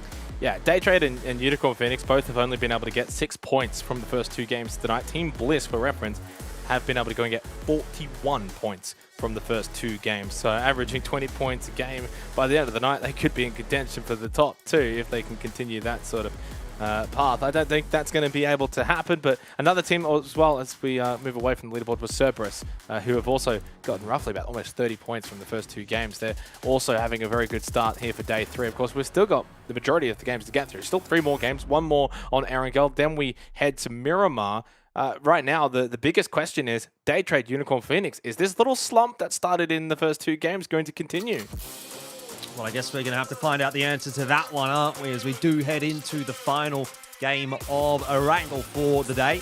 As you mentioned, Miramar is coming up next, and I think what is scary about Day Trade and Unicorn Phoenix is that they have been able to perform on both of those maps. It hasn't been a marked difference necessarily between the two for either of those 2 teams. So if they don't get it done here on Erangel, you know, you still have to say Miramar is where they could turn things around. Let's not get too far ahead of ourselves yet. Let's wait and see what we're going to get from Game 3 first, and then we'll start to get into the meat and potatoes of Miramar. Not a bad plane path, unless, of course, you're dropping out far to the eastern side of the map, but I don't think too many teams are going to be doing that, and for the most part, looks like it's a relatively good plane path for almost everybody. Yeah, I don't think there's really too much to write home about in terms of this plane path. As you said, everyone should be able to keep getting what they want from this one. I mean, if they got what they wanted from that very, very southern plane path that we had in the last game, I think this one's fine as well. We will, of course, get Attack All Around and the Expendables doing battle over towards Pachinki once again. Everyone loves a good hot drop, but Jordan, when you get to match 13, it does probably grow a little tiresome considering both of these 2 teams. Yes, it does go 50-50, but again, it's at the expense of both of these 2 teams. Every second game, one of them is losing. So now this time it's Glooms that gets 777 first. Last time it was 777 that got Glooms first. Well, at least they're keeping it Whoa, nice and look at fair. that circle. Yeah, you don't see that every day, do you? Well, the one thing that I wanted to sort of make note of as well is that Senjo, they obviously didn't opt to stretch out towards Shelter, which is where they had been dropping a little bit earlier on this evening. So they've gone down to the military island. So a bit of a change up for them. And, oof, 777, as soon as he gets picked back up, gets knocked back down again. And the Expendables are really finding it difficult to get a whole lot of work done at the moment. 3 players on the ground for Attack All Around. This is not their usual strategy either, is it? There's normally a lot of them up on the roofs. Seems to be working out a peach. Yanku has got the knock on to Duck Juice as well.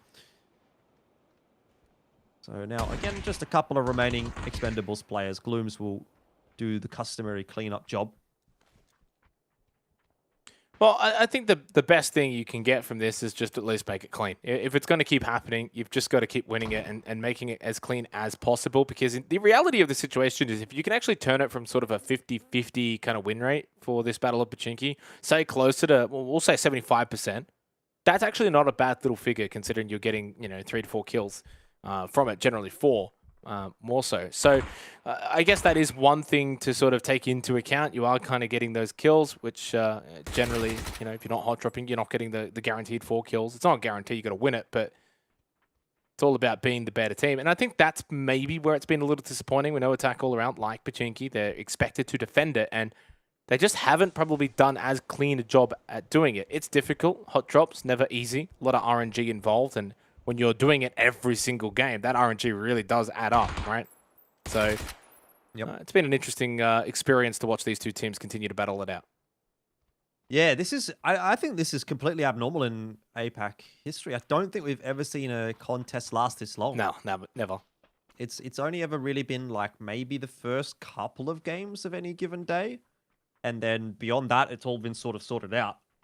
It sort of harks back a little more to my mind to PGC 2021, which is where we did see this exact battle. Obviously not between the Expendables, but Attack All Around was there. Sonic 17 Gaming, I think, were the 3 teams, and even maybe Team Liquid. But Team Liquid moved off, I think, if you remember, from Pachinki for a little while. But yeah, I mean, it just seemed to be that none of the teams really wanted to give up this one drop location. And, you know, my thinking is that if Attack All Around is going to contest at the biggest event in PUBG in the world, they're gonna continue to do that in PCS6 as well. The Expendables must have known it coming in, and so they would have been prepared for it. This is always the scariest part of this part of the stage, though, if you attack all around. Okay, you've done the hard work, you've got the first 2 kills, now it's just about clearing out these rooms. Nicely done from Janku, because Levi's can very much get it down there, maybe even a flush, so very clean to be able to just get the 1 shot, 1 knock, and elimination to follow. So 3 kills confirmed for Attack all around. The other thing that this does kind of do as well, and especially on a circle like this, does take away from looting time. So even at this point, you do win this, and you've won it kind of comfortably. As Jun does pretty well to actually land the majority of that spray with a iron-sighted AK through a very tiny window hole. You're still not... Like you got Gems running around with a Bison. Like... 15 bullets in it, by the way. He had none, 0 reloadable. Need to loot quick. Need to loot quick. He's got 10 bandages and a Bison now with 7, 6, 5, 0 bullets. He's got nothing left. Drop it. Throw it away. He's got a shotty. Run away. Run, Jun, run. Well, going back to the circle that we saw for phase 1, of course, very far out to the western side. Very far. I mean, I'd say almost 55% is land, 45% is water. So that's quite significant. Obviously, phase 2 doesn't necessarily have to go over towards the land, so you could see something crazy. And I've seen it before where it does go towards basically a beach kind of finish. And Daytrade kind of preparing for that, and down to the southwest outside of Primorsk, or to the northwest of Primorsk. So a lot of the teams already situated there as we kind of go to a replay of our previous match and having a look at Cerberus pushing into Daytrade, because we didn't really get to see this, Jordan. In the live game, we were watching, I think, quite a bit of Team Bliss. This is a big nade. Oh, the bounce up as well. That is so unlucky for Flash, but yet so lucky for Duckmai. Yeah. You're not going to land a nade like that every day of the week. The follow-up? The follow-up went through. Oh my beautiful. God. Okay, now I see why we're getting the replay. So, 2 very fortunate bounces from Duckmai. Look, I want to say, as far as the circle is concerned, I think it's only fair that we go hard out to the east. We've had 2, to the west. We've had 2 very hard east circles. So it's nice for those teams that drop on the eastern side of the map that they now do have to sort of make a bit of a rotation instead of sitting inside the zone the whole game. Good clean up there by Cerberus. But ultimately, it wasn't enough for them to get the win on the board. Daytrade will be disappointed to be not able to kind of keep up the pace that they had set for the first 2 days. But to be fair, Xenox, did we really expect that to be the case?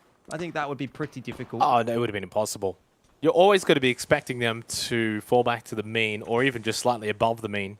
So, really no... It was always more about who was going to be the stand up for when, you know, Daytrade and Unicorn Phoenix do slow down a little bit. And in this case, we've got that answer from the first 2 games in Cerberus and Team Bliss being those contenders. So, I think, you know, if you're a Theraton 5 fan, you would have been hoping that they would have been the ones to...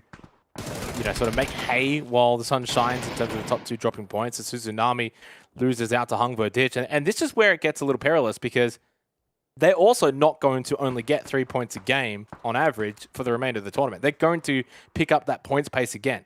So you're expecting Unicorn Phoenix, you're expecting Daytrade to at least now go back up a little bit in terms of gaining points per game. Look at this stalemate.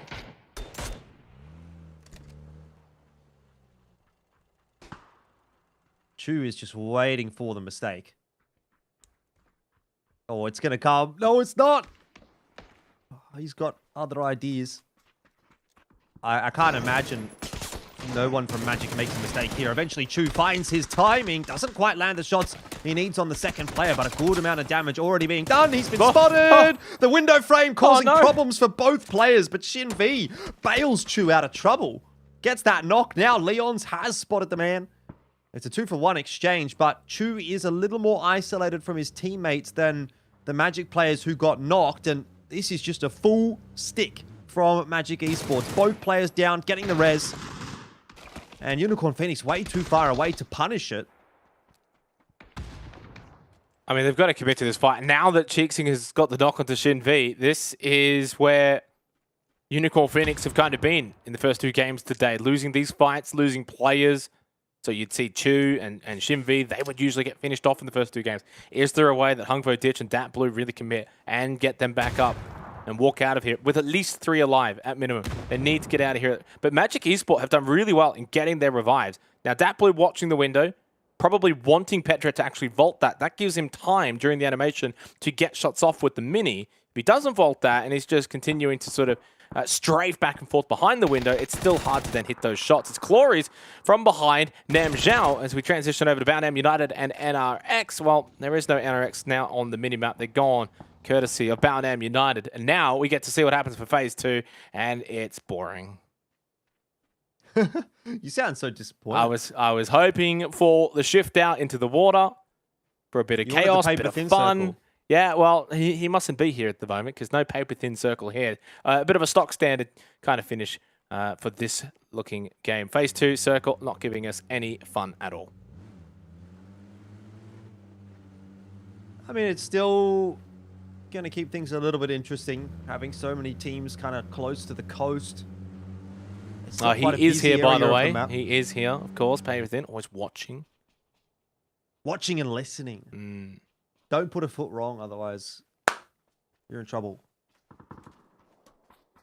He's going to come give you a smack. He's like Santa Claus. He's always watching. He's always watching, whether you're naughty or nice. Whether the circles are naughty or nice as well. I think in this case, the circle was pretty nice. For the players, at least. Oh, John. No way. No Gems nade. to go down. No nade. He's got a molly, though. If that molly lands on top of Gems, he's done so. Oh, it's gone a bit too far. Janku. Janku ate the nade. The molly, even. John's killed himself with a molly. But I don't know really what's going on there. Either way, attack all around. They're going to have 4 players up. It's okay.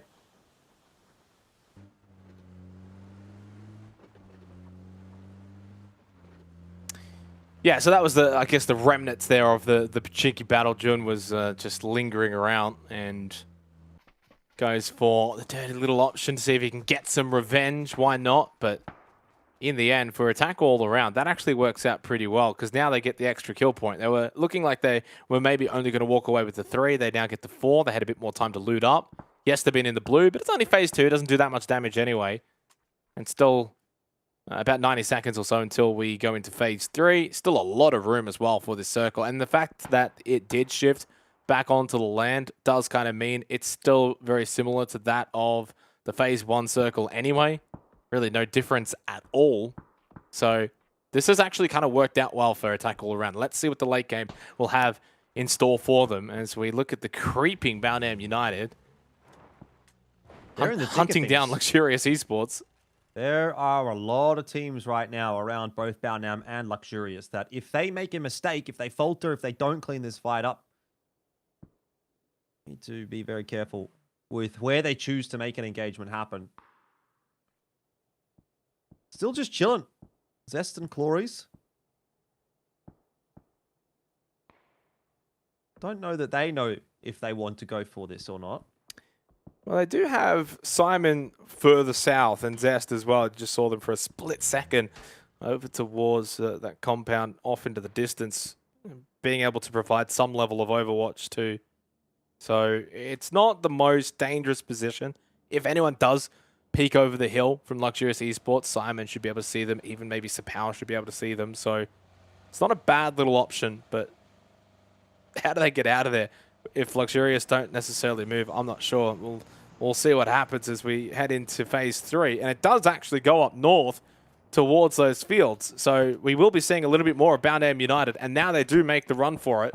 So Simon and Sapal will have to watch and cover as they do make the cross back over towards Simon's position.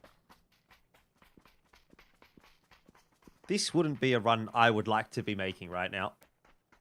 But it doesn't look like anyone's been able to see them just yet. Attack all around are also making their rotate pretty much as far south as you're going to get. Jayas is the one in front, doing the scouting duties. It's a bit weird, actually, just looking at the mini-map. I think attack all around are a little split. That's kind of what happens when you're wasting so much time inside of Pachinki fighting for your positioning. Inevitably, you're not going to get a good rotation into the zone. Going to have to deal with the scraps. Cerberus also trying to work their way out toward the coast, and in doing so, they're going to go straight in between Day Trade. Look at this. This is a gauntlet run if I've ever seen it. It reminds me of the pod racing in the Phantom Menace, Xenox. I know you love Star Wars. Day Trade are the Tusken Raiders, but they're actually aiming about as well as the Tusken Raiders right now because no shots really are connecting just yet. Himas cops one or two, but nothing really too substantial in the end. So Cerberus look like they've gotten through okay. Yeah, and that was a big opportunity there for Day Trade to not just get a couple of kill points, but to mainly just hinder a direct opponent in Cerberus who's in 5th position and one of the teams that, if they have a really, really good day, could continue to close that gap. So very, very fortunate for Cerberus. They get a nice bowl as well that plays into this phase 3 circle extraordinarily well. Now, Senjo have not been having a great day today, but maybe an opportunity to put some further pain into Unicorn Phoenix. Magic Esports, though, while they put pain into Reb. Shot in the back with the mini. So he's down. Yeah. We'll see if they can recover him. Still's got to be careful because Hungvo Ditch now is also pushing onto them. Kang and Still both low. And Hungvo Ditch could pick up the double kill if they're not careful. He got one. The nade got the second onto Kang. He'll get the quick flush. And Senjo cannot find any good fortunes. Yeah, they just weren't able to really scout that position out. Hungvo Ditch got the third as well, and that's the end of Senjo. But, I mean, really, they were true to their name there, I guess, in a sense, at least how it sounds, because that was kind of a send from Senjo. They didn't really have the info, and it certainly hadn't worked out too well for them. Cloris manages to land a Molotov on top of Smell, and the nade doesn't finish him off, but does a fair bit of damage. So I don't know that we're going to be seeing much more from Smell in this game. Cloris a one-man army. He's taken on Luxurious himself. Attack all around. Ooh. This is quite prudent to take a look at because they have rocked up right next to Flash, who is lucky to be alive. Can he stay alive, though?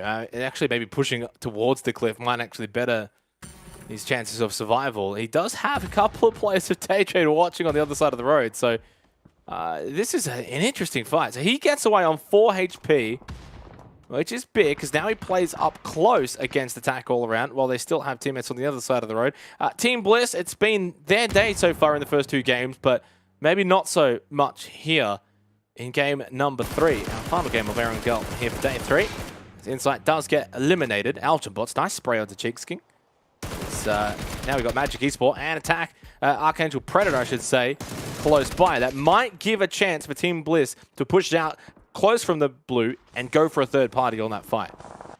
Yeah, they've got to know. They've got to be aware of that fact. And I think looking at the minimap, they are on the move at the moment as well. We'll hold that thought, though, because Archangel Predator are under the pump once again. It really just has not been the tournament for Archangel Predator. I don't know what has happened to this team. They were so good last season. They finished top 2. There's been no roster changes, nothing like that. But it's just not coming together at the moment for this team from the Philippines. We had high hopes. Nan looked good on the first day, but now it's down to just Algenbots here in game number 13.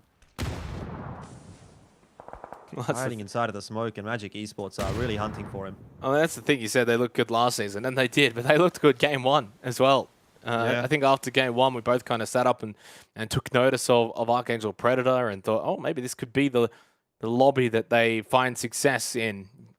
Those top teams like Bureau and Fury of the days gone by, no longer there to kind of gatekeep them from winning. Algenbot's nice knock onto Leon's, got the kill, but Petrek gets the trade, and Leon's will be able to get revived. But yeah, it's been a little bit disappointing because they are such a good team. We know what Archangel Predator are capable of when they play at their best, and we just haven't been able to see that here in week 1. And hopefully for their sake, they can turn it around in week 2. Still a lot to fight for in terms of those PGC points as well. Lawrence, little tag onto Gem, so Day Trade have eyes on just about everything at the moment, but not the best position.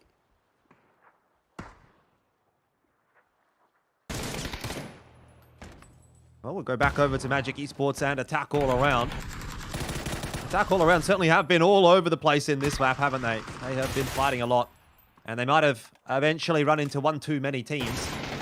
It's been a bit of a better day for Magic Esports today, to be honest. That's 9 kills for them picked up, and Attack All Around eliminated in 11th. So put that one next to the top placing they've had earlier on, and Magic Esports are starting to creep up the scoreboard a little. Yeah, they actually started today second last on 28 points, and they would now be into the 50s or so. Yeah, they've been able to get out from the bottom 2 almost into the top 10. A big turnaround for Magic Esports. We spoke about them, I remember, on day 1. The first 3 games, it was that Roshawk battle that they were losing quite heftily. They stopped kind of doing that. They moved over to Watertown, and I think since then, they've been able to obviously do better, but they kind of wasted 3 games, right? So they're kind of like 3 games behind everyone else. So you take those 3 games away from everyone else, they're actually in a really good spot, basically like middle of the pack, around 8th kind of position. So good team that has been finally able to fulfill a bit of their potential as Extraordinaire sending in the clown car, but Trick goes down immediately. It's only Nile that's left. Cloris has the absolute highest point advantage on top of the roof. There now comes Kid X, but probably too late to salvage this, and Cloris makes quick and easy work of Team Extraordinaire out in 10th position. NRX are going to try and do much the same thing, but ISL gets knocked out of the Dacia as they go barreling into that hut. And it's down to just Maestro, the more experienced member of the roster, to try to salvage something for NRX. Team Bliss are sitting inside the center of the circle, and that's a nice grenade from Flash to finish off NRX. But what I wanted to mention was, yeah, Bliss in the center of the circle. Only 2 players, though, for them. Yeah. So a hat trick would be quite difficult to achieve with just the 2 from this position, but they do kind of look like they've got a good position to play from. So we'll see how it plays out. Never say never. Well, especially after that Insight win from earlier in the first game today. So yeah, definitely never say never. As Pathampong has at least eyes on Cerberus and could be a big factor in maybe their demise. Now, Himas goes down, and Pathampong sees an opportunity for a free kill point. Gets it. 3 now in this game for Teraton 5. They are also into the top 8, so that's a placement point too, and gets the down onto Haisaki. Can he confirm it, though, before he too goes down to the blue? No. 74L1 steals it away for Luxurious Esports. Teraton 5 out in 8th place. Cerberus, well, they are now just down to Duckmite and Sololzi, and still not inside of the circle either. So, very difficult position for them. And Luxurious smelling blood in the water. They push out. They get close. They get the down onto Sololzi. It's only Duckmite that is left. And oh my, the pressure, Sylphie. Well, they are able to finish him off with a bit of help from MBK. 6 teams left here. Phase 5 ending in 30 seconds. BN United. 9 kills, 4 players alive. They've been working hard today to get themselves higher up that scoreboard. And it's looking pretty good for them in this game in particular. Maybe some magic can happen. This is a bit interesting from Day Trade. Flash has kind of been hung out to dry now because he's made that cross to the north. He had his teammates with him, but they've turned around after those shots connected. And now he's really isolated right underneath Luxurious Esports. And they're going to find him in just a second as well. Good shots do come through, though, onto NBK. And that'll be a kill confirmed as well in just a second. He's going to bleed out, no questions about it. Trade of util. Grenades going backward and forward. Flash eventually does confirm the kill. A Day Trade, they're not going to go across to try and help him out. They said, look, Flash, you're on your own, mate. Try and get it done, whatever you can do. The rest of us, we're just going to hide in the ditch.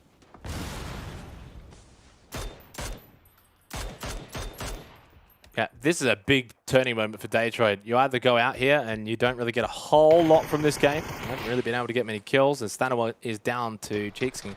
Or you push through it, and then you can actually be in the chance to maybe win it all and have a big one. After 2 slow games in game 1 and 2, Rogue nams, mate. Long-range shot, Unknown does get behind the tree in time. Flash gets a knock on a 74-1, and Flash ends up taking down Luxurious Esports. I think 1v2 in the end. So does a tremendous job for Daytrade. 1-0. Has no first aid kits, a broken vest, and only bandages. So not really in the best position. Made in Thailand should be able to finish off Magic Esports. He gets taken down by Jacob. Flanking from behind. Only Cheeksing left. So there should be 3 kills now for Made in Thailand. What can Cheeksing do? Bit of rocky terrain here to play with. Maybe he can isolate a duel. Petret is there as well. Okay, yeah, missed that one. And now he's down. You know, maybe you were right all along, Xenox. Because he hasn't really achieved a whole lot. Bryn's going to actually snake that kill away. And it looks like he might get another one onto Cheeksing as well if he tosses the nade in correctly. Oh, that's about as good as it's going to get. But it wasn't cooked long enough. And so now Bryn's going to have to do it the old-fashioned way. Of course, that'll work out pretty well anyway. Mirage also dropped, and so Magic Esports gets eliminated in 5th. Team Bliss very quickly go down in 4th as well. But you have to say, again, not a bad job from that duo to make it into 4th, to get a couple more kills on the board before they do go down. Keeps the scoreboard ticking over for Bliss. And now we get into quite exciting territory. Daytrade, BN United, Made in Thailand. All 3 teams have 4 players alive. So Daytrade do get out of that little tough position, that turning point, like I said before, and it was mainly because of Flash.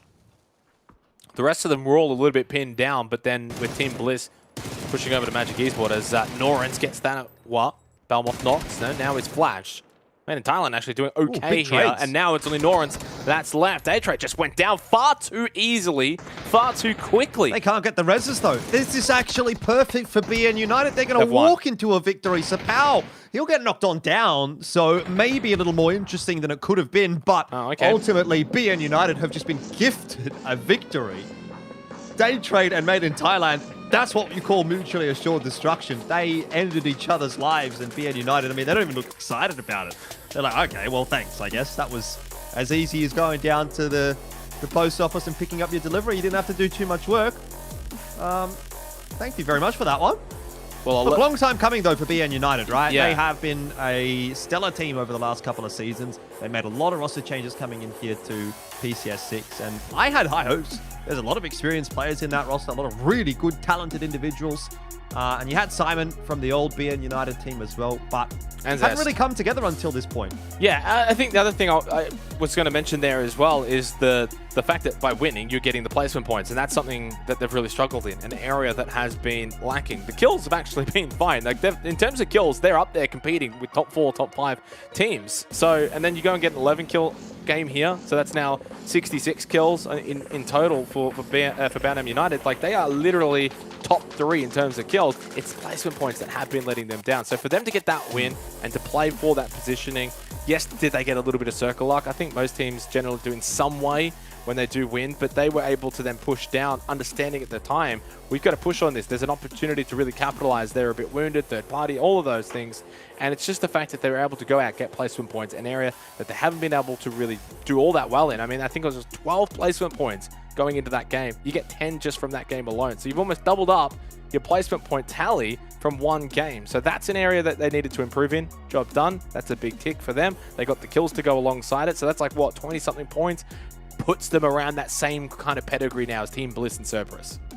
Yeah, they're about 10 points below Team Bliss, a little bit more than that. But they're close to Made in Thailand, close to Cerberus, and the 3, 4, 5, 6, 7 kind of positions are actually looking pretty tight. There's really only 10 to 15 points in it for all of those teams. And again and again, you go back to it and say Unicorn Phoenix, they didn't get much out of that one. 12th place, 4 kills. That gap is really starting to sort of slim down a little bit.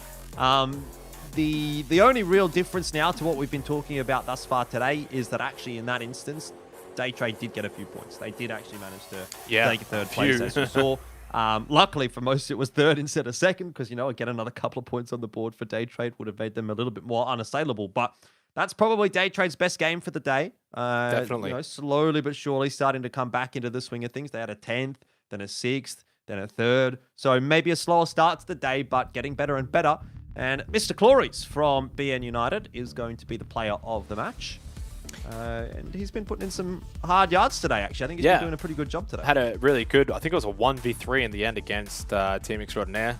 He was playing that roof position, and as they were kind of just pushing in, dealt with them really easily. So getting a lot of their kills actually more towards the middle portion of the game for Boundham United. And we remember back when they were kind of playing that field position too. So they actually had to do quite a little bit of moving and shaking in this game. It wasn't all just luck. So really well-deserved win, 21 points in total from it. Yeah, Made in Thailand also do well. And also, it's very much now becoming a very much top half versus bottom half of the lobby, like the top 7 versus the, sort of bottom 9.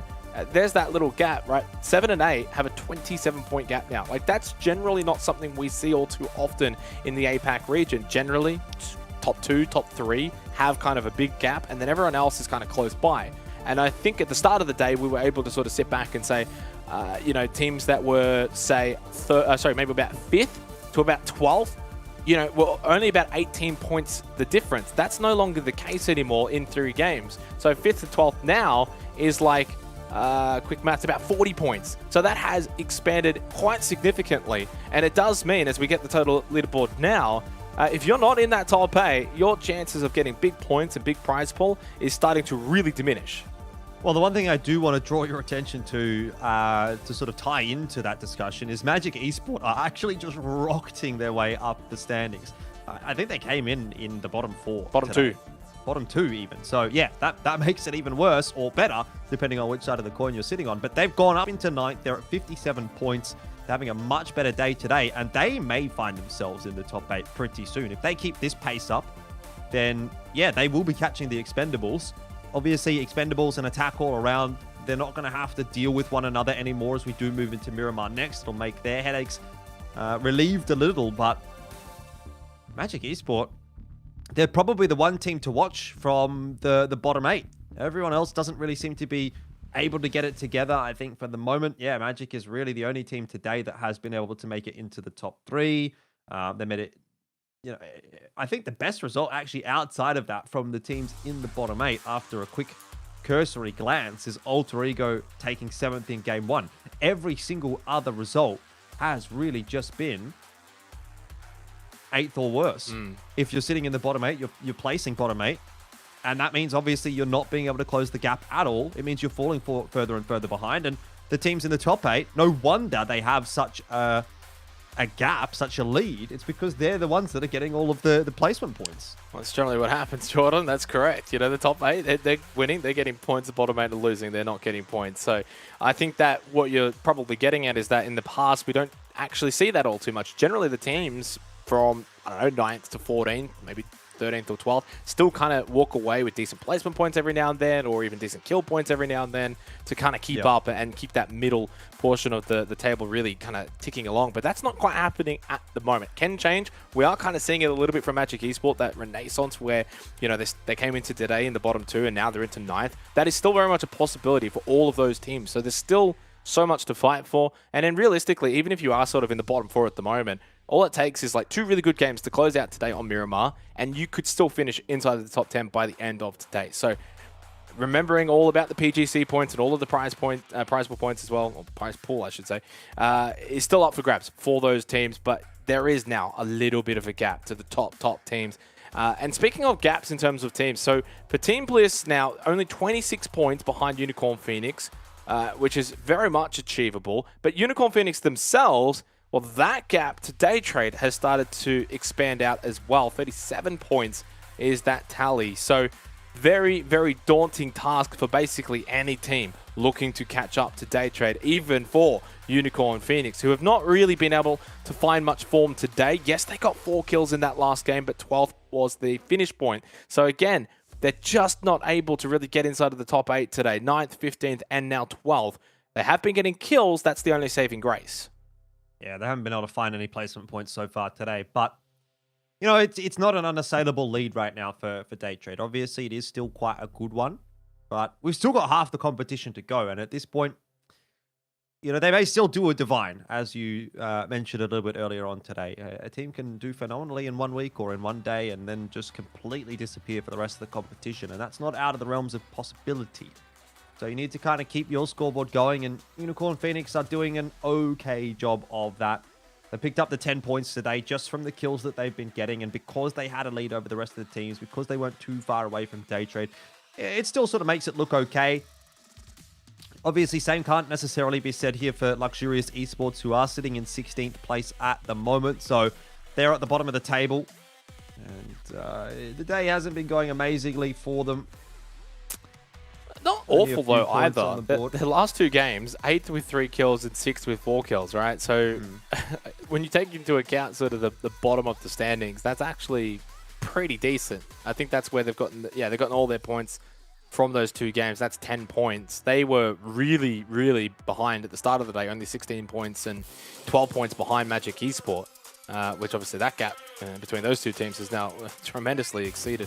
But I think for Luxurious, we've seen at least some signs in the last 2 games that they have the capabilities to keep fighting and to not just sort of bow out in that bottom spot and be content with that. And that means that, you know, for the likes of Senjo and for Alter Ego, they need to keep fighting as well. Otherwise, they could find themselves in last and second last.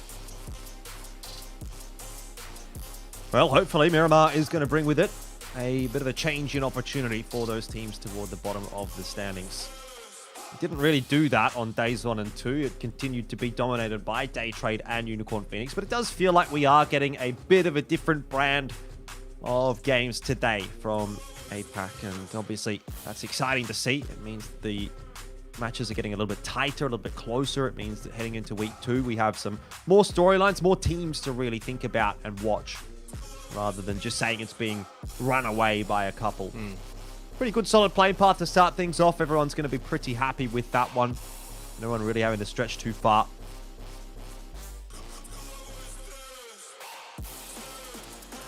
Well, a big opportunity now for Day Trade to continue to extend that lead now as well, to really close out the week, because we've only got 2 more games here for week 1 of PCS6 APAC.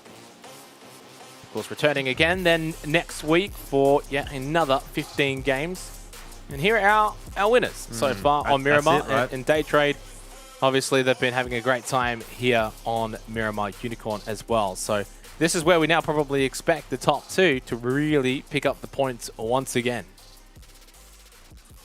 That's exactly what I was talking about. Those 2 teams really dominating here on Miramar. And the same can be said, obviously, for Erangel as well. But will that change up a little bit today? Doesn't really seem like either of those teams are in the same form they were on the first couple of days. Difficult to keep up that kind of pace, to be fair. Therathon 5, the other team to pick up a win on Miramar so far. Looks like they will be getting a reasonably favorable circle shift. It's gone right up to the north for those that haven't seen it yet, but PUBG Esports map is where you can find that information. The top 5 kills for the last map. Clories leading from the front. He was the MVP, and I guess there's a reason for that one. Good damage being put out by him as well, so it's not as if he's just finishing off kills. Flash puts himself up to the top 2 again, and I believe he's the kill leader for the competition as a whole. Don't know that will have changed. It was the case coming into day number 3.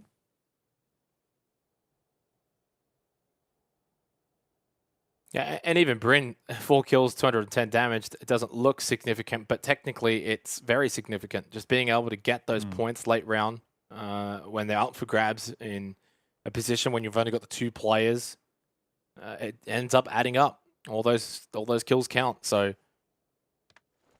66 kill points, speaking of kills, have been the strength of Balnam United, which we've kind of touched on. It's placement points that have let them down. 12 going into the last game, now 22. Courtesy of that win in the previous match. So really, if you're kind of looking at Balnam United from a playing perspective, from a kill point perspective, they've been, I think, matching the expectations of this team. But the placement points, the positioning, the ability to fight in the end game has obviously been the somewhat disappointing part. But I think a factor for that as well, you've got to take into account the addition of Clories and Sapau and Zest being moved up into the core role from substitute. It does kind of mean, yes, you got the firepower of the likes of Clories and Sapau, and you're going to be able to frag out, get kills, but that teamwork and that positioning, that takes a little bit of time. So I think being this their first PCS event as that team, I think you can maybe give them that excuse, and it will be a team to keep an eye on, going into PCS 7, obviously, should they return. Yeah, true. I mean, Day Trade, on the other hand, like they only make that one change. And it seems to have worked out perfectly for them. Maybe that's like the recipe for success. I don't know what it was for Day Trade that always sort of prevented them from being the top dog in the APAC region. They were always a team that would do well domestically. They'd always qualify through to PCS6, but just changing out one player seems to have made a massive difference for them. And sitting at the top of the scoreboard, Magic Esports. Yeah, they're another one of those teams that's been a bit of an interesting conundrum. Massive couple turnaround. Of new players, a couple of older players. I think regardless of history, just the ability to find their footing today and just turn things around from coming in at second last, now into 9th. You just have to commend them at that point. A big, big turnaround. Some teams just, you know, you start slow and then you just can't really find the way to bring it back, but these guys have.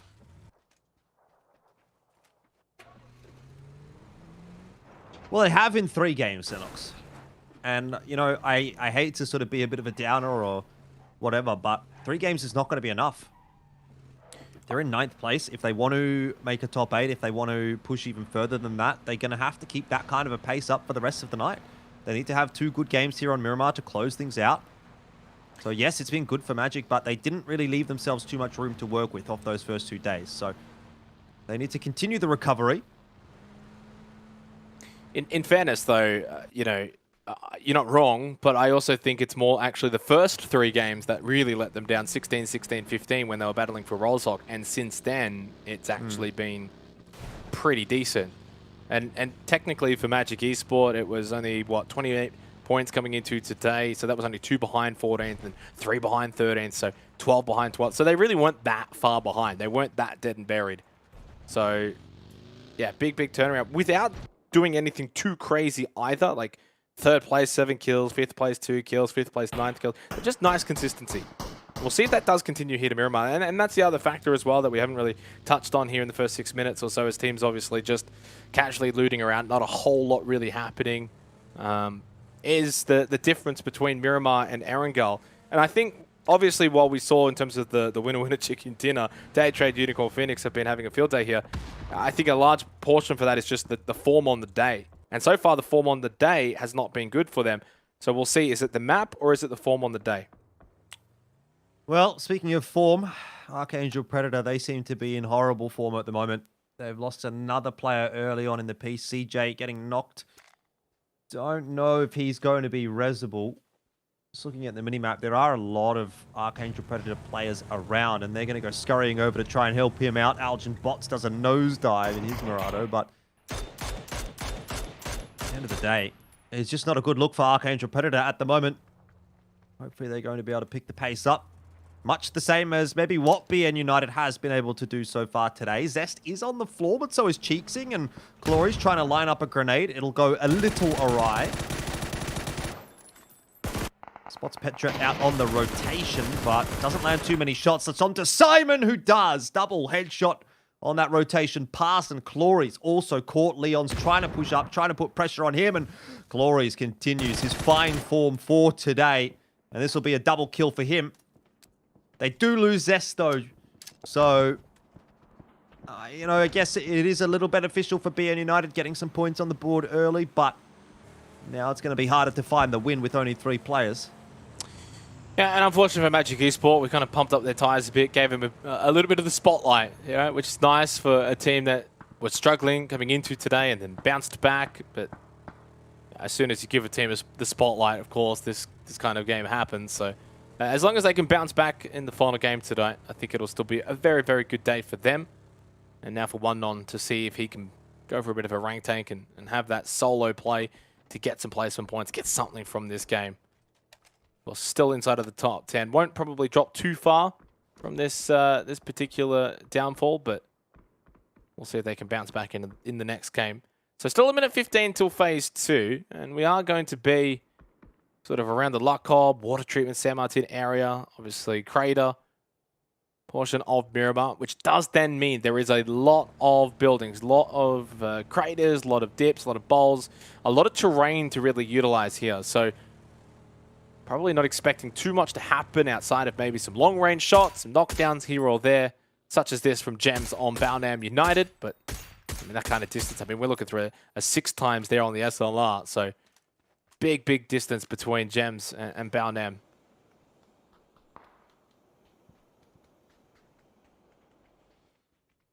Balnam looks pretty happy with how things are playing out. Clories, though, always eager for a fight, continues to just go charging up the hill. This is something new. I wonder if Jays will be expecting it. Well, you say something new, but this was actually somewhat similar to what we saw from Balnam in the last game, south of the hospital fields, where they were pushing on to luxurious esports. So they had one. Yeah, but they were not in the center of the zone at that point, were they? No, So- definitely not. Well, that's nice for Balnam here. But I think also, I don't know if Balnam did it intentionally. I don't even know if Clories is doing this intentionally either. But he now very much pushes over. That was man. risky. If he goes So down greedy. there, no chance of getting back up. No chance of getting saved. But JS loses to Clories. Attack all around. Lose a player. Down to 3. And Balnam get a nice kill. Another one on the board. Look, to me, that is not a percentage play. That's not the kind of thing you want to be seeing Clories do against the best teams in the world. If BN United goes over to, PGC, or if he finds his way into the Nations Cup team or something like that, that is going to get punished by someone who's really on point, I reckon.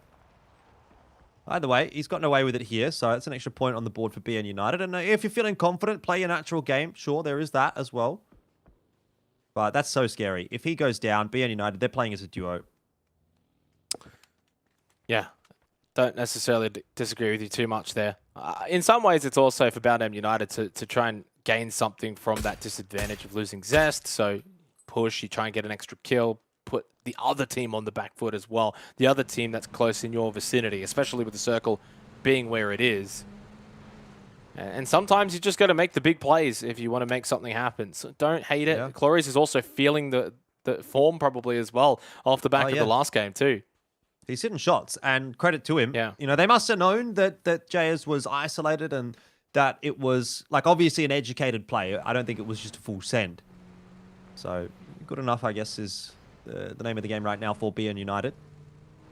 Doing a bit more damage as well. Simon getting a knock onto one of the Senjo members. I don't think that is going to end up being flushed.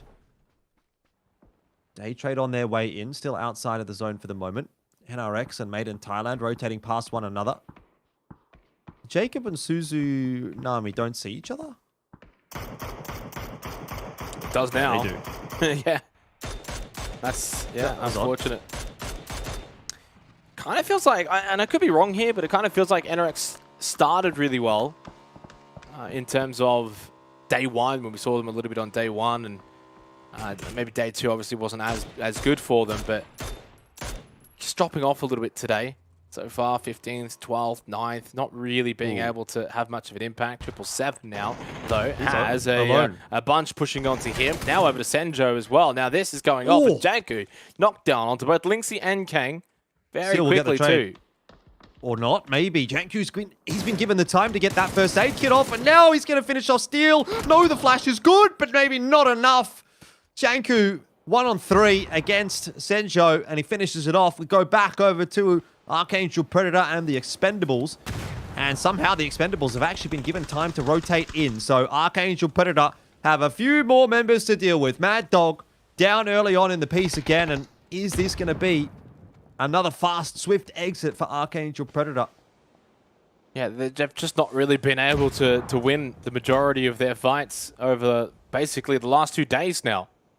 Not too far away from going into Phase 3 as well.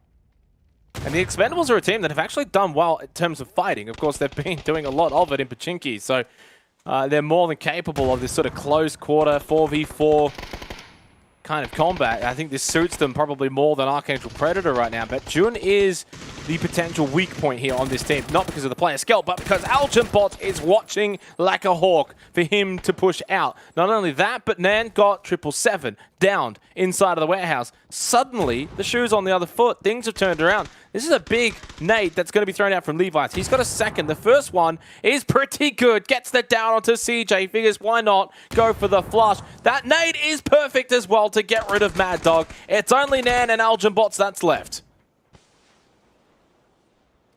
Man's been pretty solid. Just looking for the angle, but there's just too many players to deal with. Too many angles to deal with, and Algin Bots is now alone. Man, pretty well isolated there by the Expendables, and the same is about to happen to the last remaining Archangel Predator member.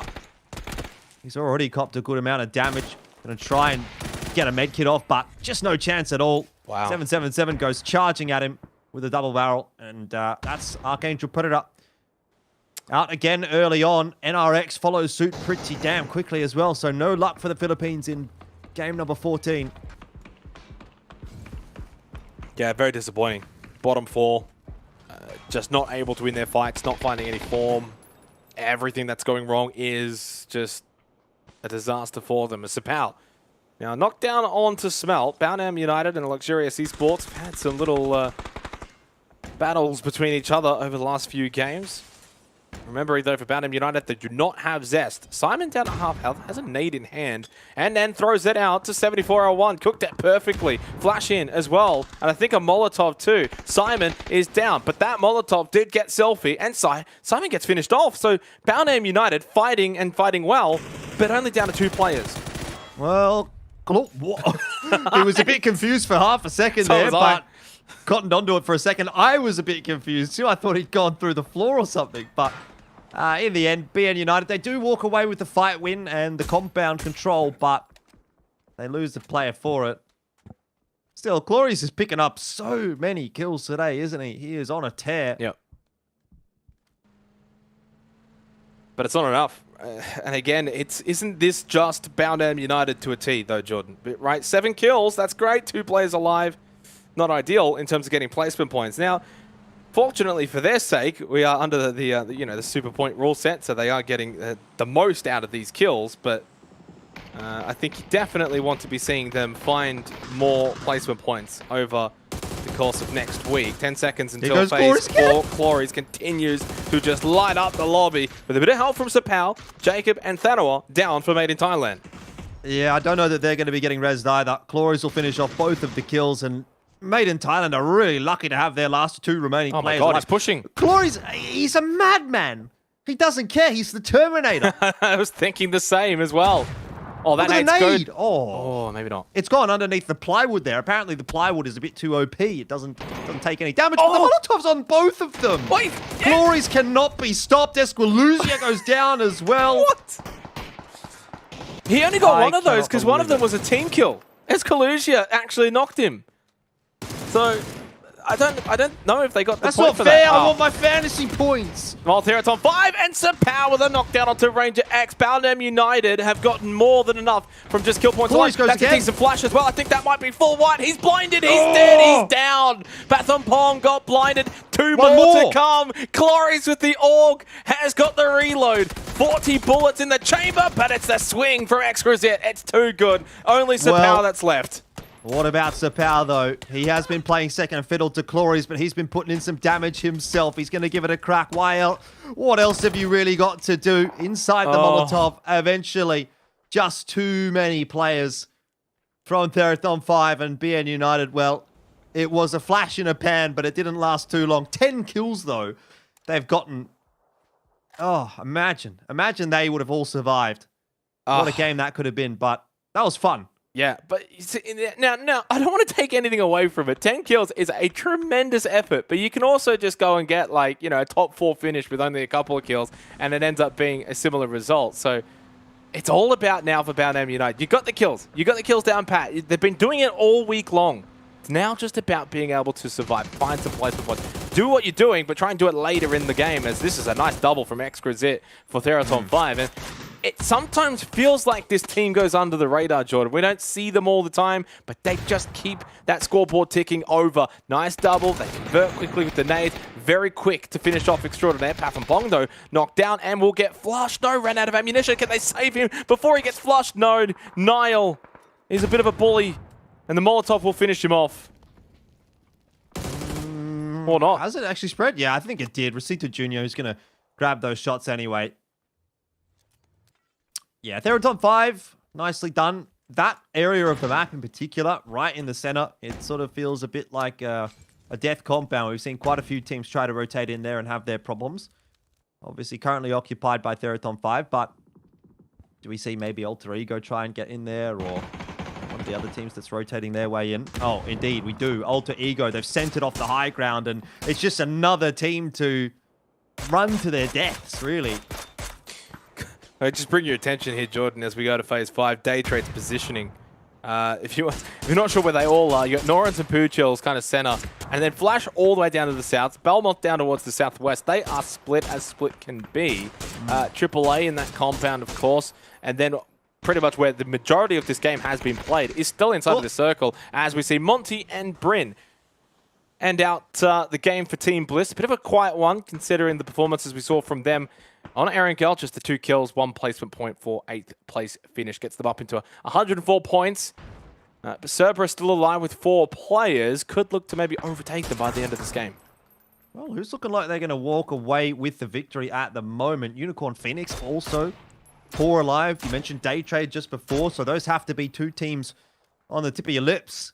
But Theraton 5 inside of the compound, inside of the zone, getting some circle shifts. What about attack all around with 3? Haven't been seeing too much from them this game so far, keeping their heads down after losing a player early. But maybe they're going to get the last laugh over BN United. 777. Doesn't seem like he's going to last too long. In fact, he runs himself over, so it happens to the best of us. Personally, something I struggle with on a daily basis too.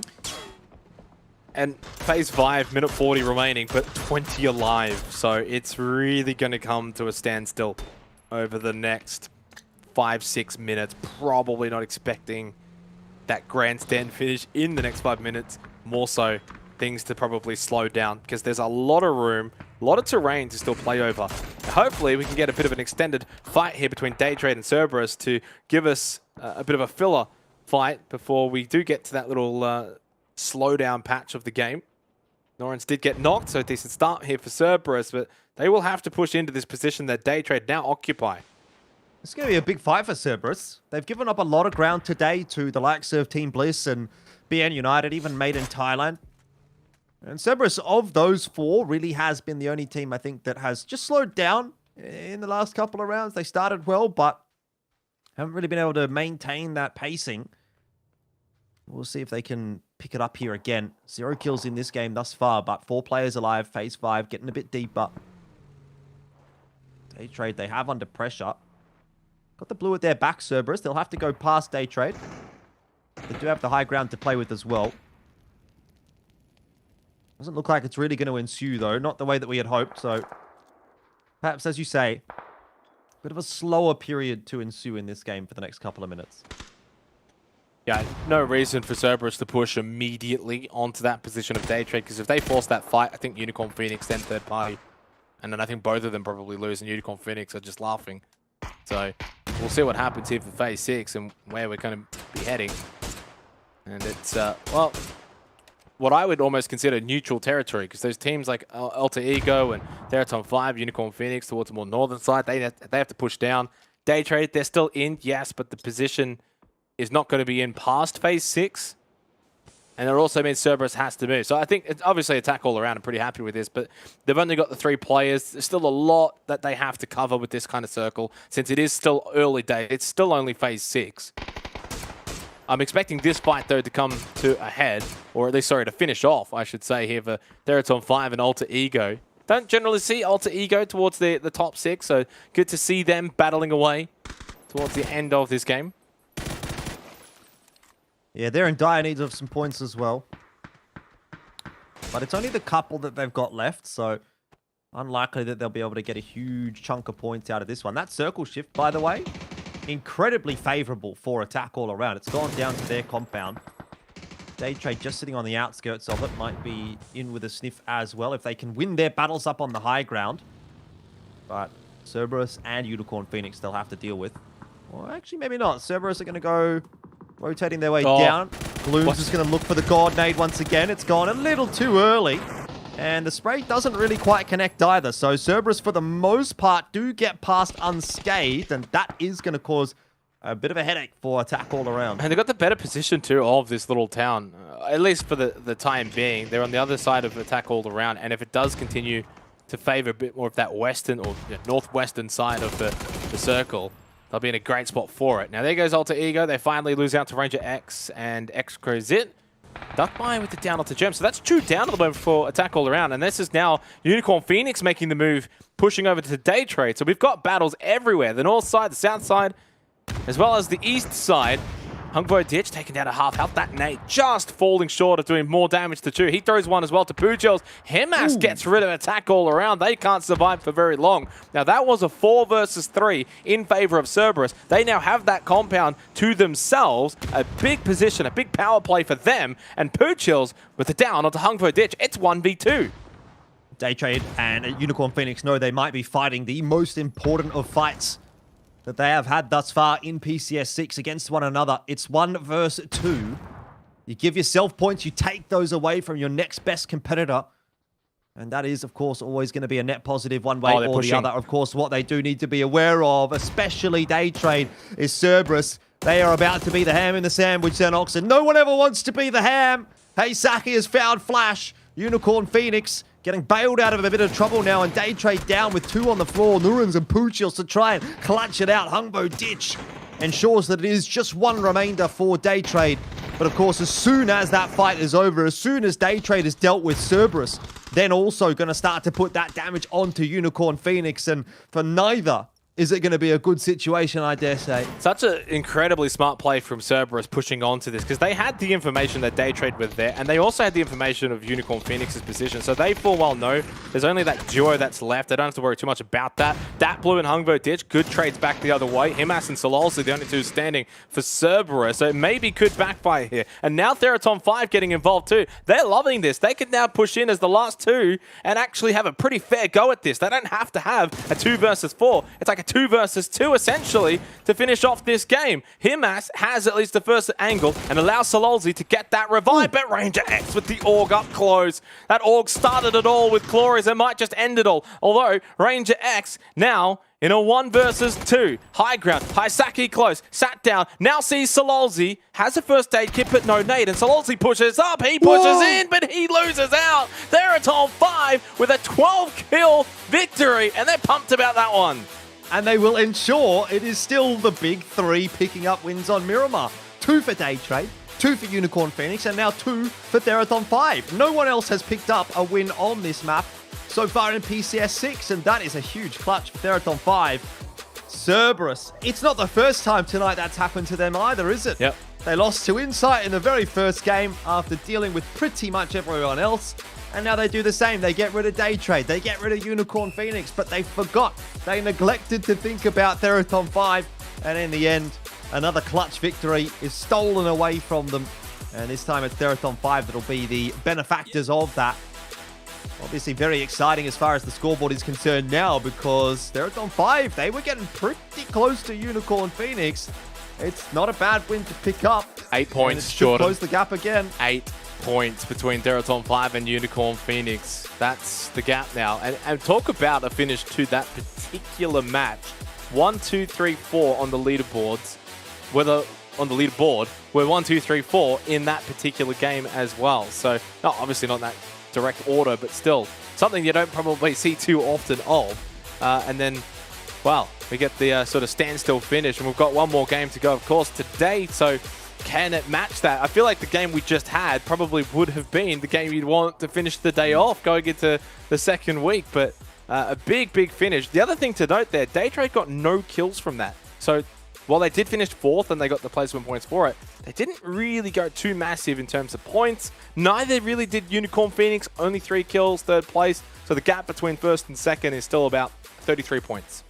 Yeah, and that's kind of closing a little bit. It was 40 earlier on. Now it's back down to 30. It's still maintaining a degree of interest in the Unicorn Phoenix lads, and even Theraton 5 now are probably part of that discussion. It obviously is a big 3 for the moment. And then you're sort of looking at maybe a couple of other teams to potentially be able to join them if they have a good game to end the day. What interests me is the top 4 teams right now in the competition were the top 4 teams in that particular game as well. So again, you know, it's just, it's not necessarily that they're running away with it, but the top teams, by and large, are still being the ones to pick up the vast majority of the points and really ensuring that the bottom 8 teams or so are just falling further and further and further behind. So while it is a jostle for position at the top, they are streaming out ahead, and it's starting to make the bottom look a little bit too far away to be exciting. Exquisite was the MVP for that match, picking up 5 kills and a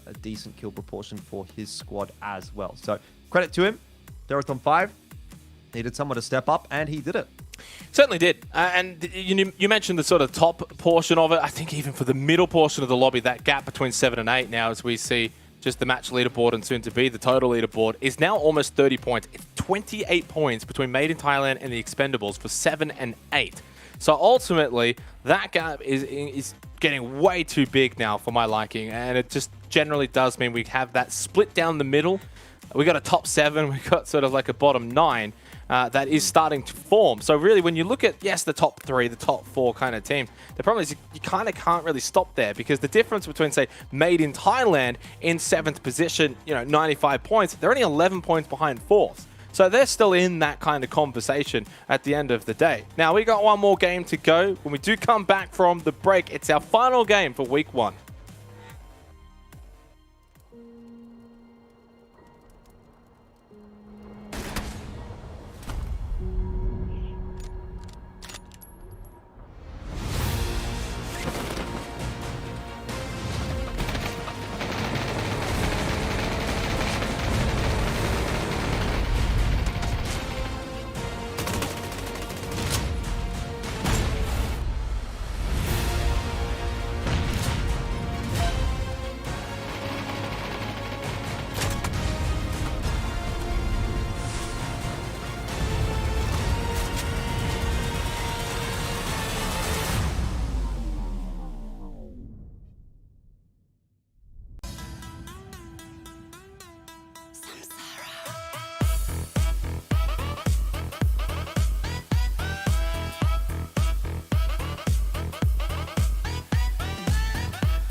Hello, PUBG esports fans. The PUBG Continental Series is back, with PCS6 just around the corner.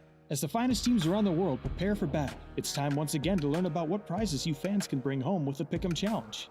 Want to find out how to earn valuable esports points and free voting coupons? Let's dive right into it. There's a ton of new PCS6 esports items waiting for you to purchase and earn, starting with this tournament's premium items.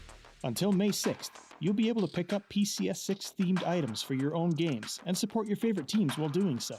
Each purchase supports our PCS6 teams, with 30% of net sales going right back to them via the prize pool. Purchasing PCS6 items will also reward you with up to 14 voting coupons to use in Pick'em Challenge events. Buying gets you cool stuff while supporting the teams you love watching and giving you extra chances to earn even more. One change this time around. Voting periods for teams will be held separately, as regions face off during separate 2-week competitions. You can vote for Asia Pacific and Americas regions from April 6th until April 22nd, and Asian and European regions from April 25th until May 6th. Now, let's take a look at all the ways to pick 'em and win. The first event of the Pick'em Challenge is the Pick the Winner game. Use your voting coupons to predict the overall winners for each participating region. If your chosen team is declared the winner of their region, you get 100,000 EP to spend in the esports shop. With 4 different regions, that's 400,000 EP up for grabs in the game, so plan your picks out and sit back while the EP rolls in. The second game is Team Face-Off. In Team Face-Off, you can earn EP without needing a coupon, simply by picking the winner between 2 rival teams. Like before, EP prizes will be weighted depending on how many votes a team has gotten, so playing it safe for a smaller prize or risking your vote for a higher payout are both valid options. Prizes range from 400 to 7,600 EP, so choose your team and cheer them on. There are also ways for you to earn a free voting coupon and bonus EP. First, tune into PCS6 live streams for a special code that pops up during the games. Redeeming the code fast enough will grant you another free voting coupon. You'll be able to grab 2 voting coupons from the first week of APAC Americas and Asia Europe streams, so don't forget to stay tuned as the tournament begins.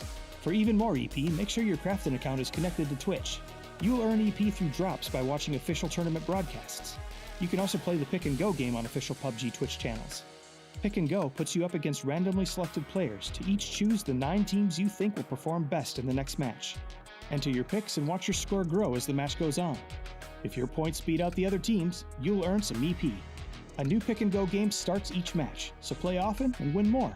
To check out the teams and cast your votes, pop into the PCS6 Esports tab by clicking the PCS logo in the menu. Here you'll find info on the tournament. You can also click on the button in the bottom left corner to learn more at the official PUBG Esports website. The Esports tab will be operational until May 25th. You picked them, now it's time to spend them. Browse through the Esports shop and plan out how to spend your soon-to-be oodles of EP. Once you've collected your points, come back and spend them on your favorite items. The shop will only be open until May 25th, and any leftover EP will be lost after the store closes, so make sure to use it all. The first global event of 2022 is almost here. Which squads will claim victory for their region? Find out when PUBG Continental Series 6 begins on April 15th. Pick your teams, cast your vote, and tune in for all the great PUBG esports action.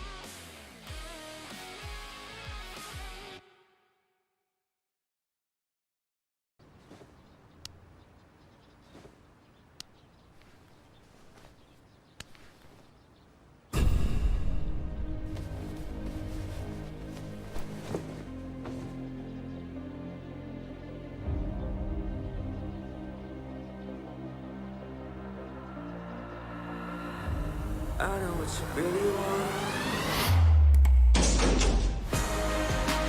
Turn it up and do it die. Maybe we're in paradise.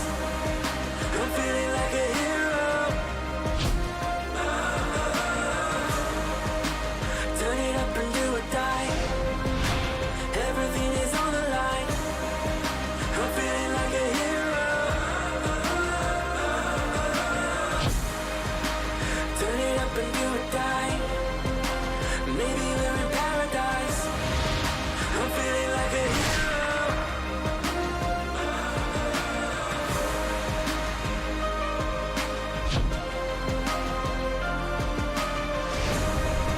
I'm feeling like a hero. I'm feeling like a hero.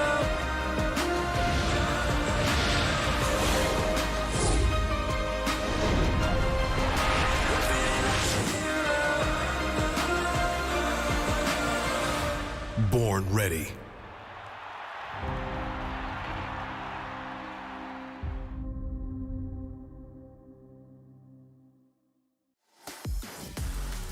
Deraton 5 take home the chicken dinner to close out match number 14. And now we've got match 15 not too far away. It's our final game of the first week already, Jordan. It has flown by these past 3 days. Of course, we've still got another week, so we've still got another 3 days to get through. But ultimately, for these teams, we are getting, obviously, to the halfway point.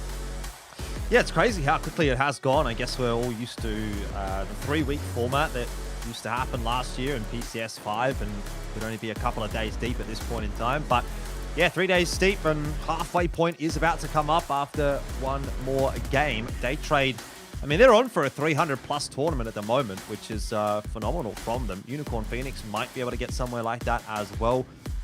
But at the moment, it is starting to get a little bit tighter toward the top, which is quite exciting. We've seen a good day from Cerberus, from Bliss, from BN United. Even Made in Thailand has had their sort of cameos today.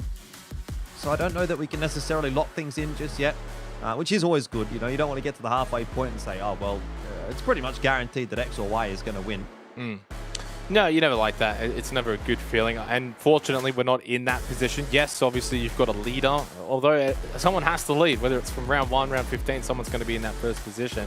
And even for Day Trade right now, it's only, what, a 33-point gap between them and Unicorn Phoenix. So it's nothing to write home about, nothing to feel too safe about, with still, you know, essentially 16 games to play. Then Deraton 5 obviously still in contention, and like, you know, the likes of Cerberus and Team Bliss as well. Made in Thailand, they're the gatekeepers of that top 7 at the moment. 28-point gap between them and the team below them in 8th. So a pretty substantial gap that we don't generally see at that kind of position, 7 and 8, to have that big of a difference between them. So it really does kind of highlight what is happening here for week 1 of PCS6 APAC. We've got a top 7, and then you kind of got the rest that are still trying to, you know, hang around, get those placement points, those PGC points, as we head into our final game of week 1 of PCS6 APAC. It's Miramar to close things out.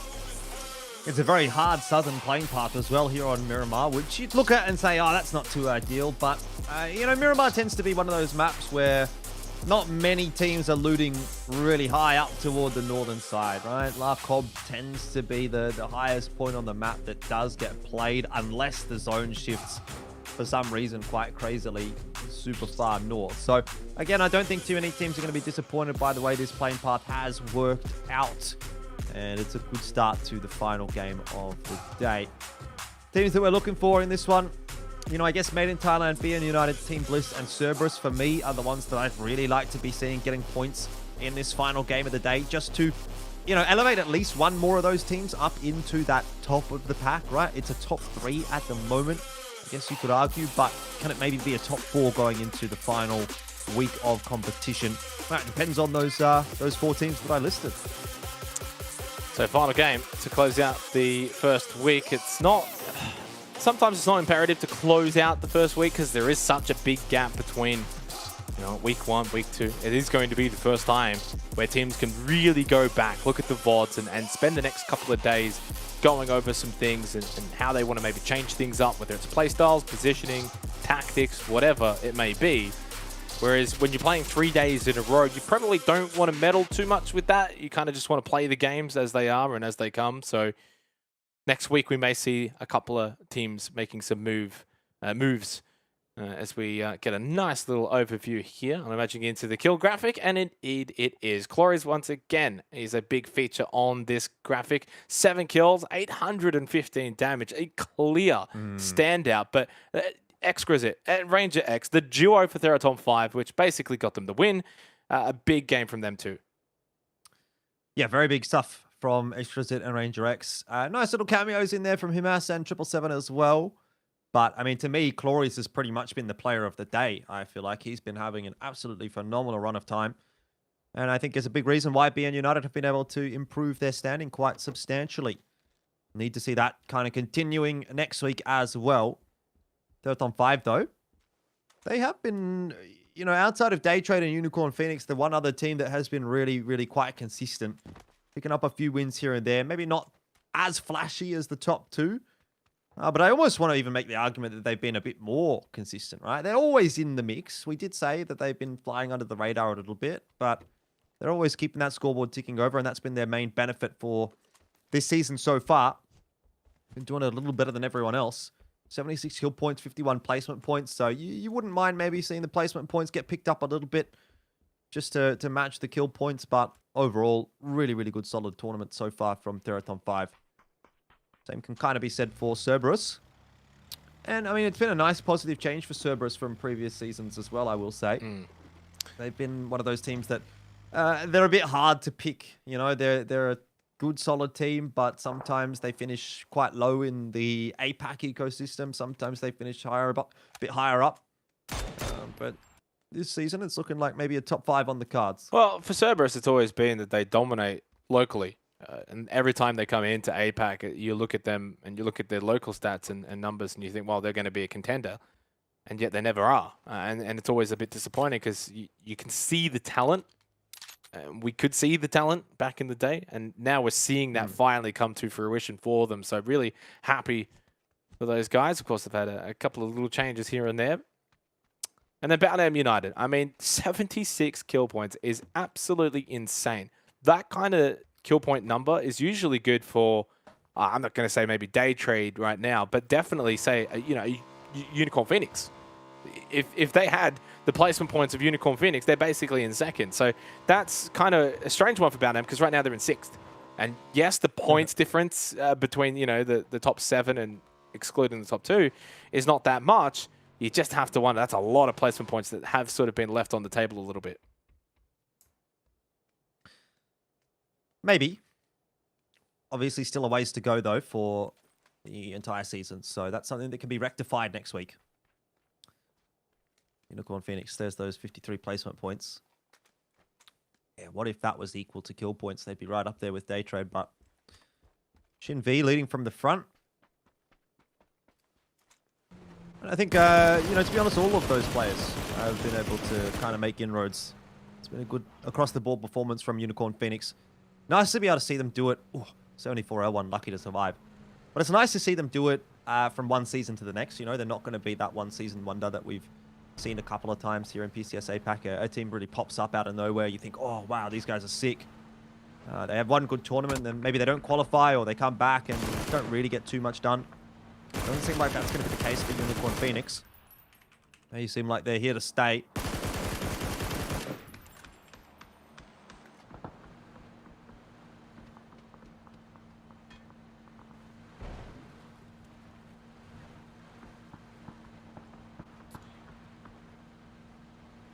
Yeah, and 41 points in the end for day trade today so far. So they're keeping that scoreboard ticking over, aren't they? That's really all you can ask for.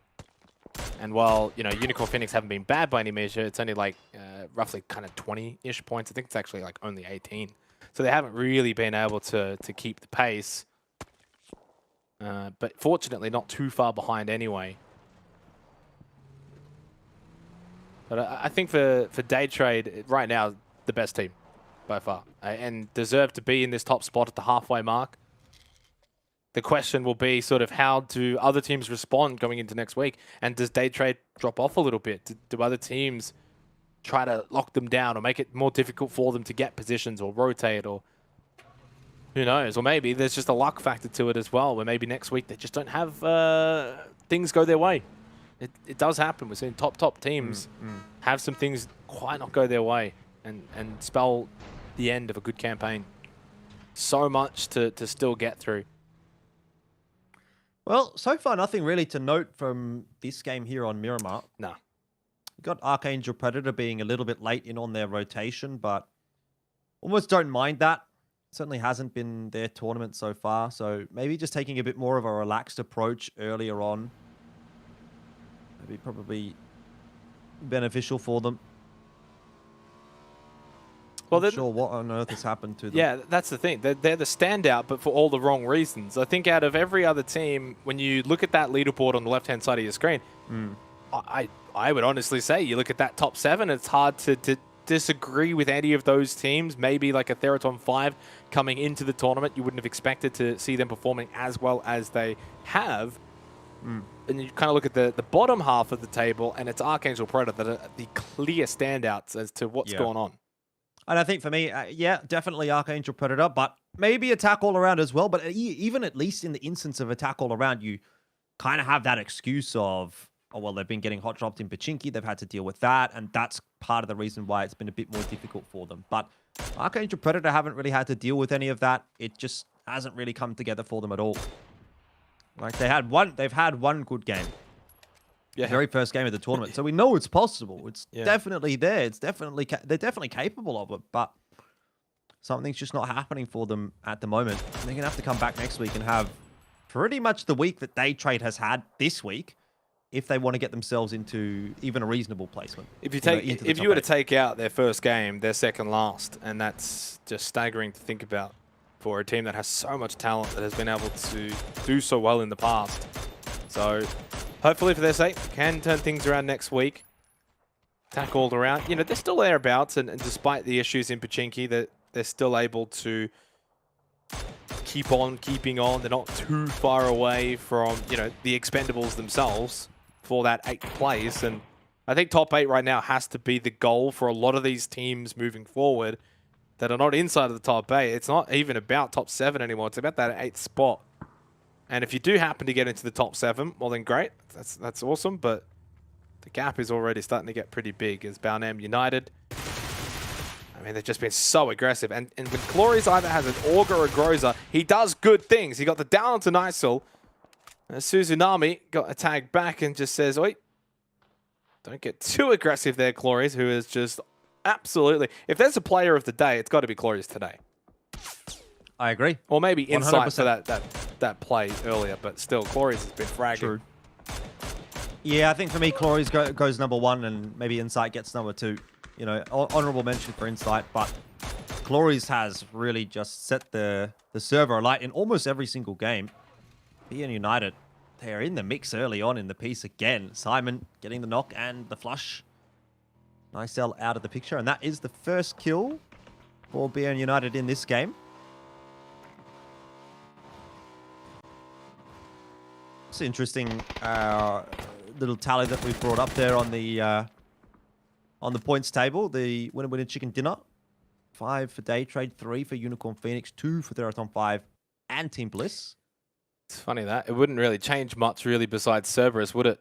Under the old most chicken rule, they would be the ones that would be feeling it the most, not having got that win, but everyone else would be thereabouts in the same positions as Haisaki is taken apart quickly by Team Bliss, a combination of Monty and Mirage.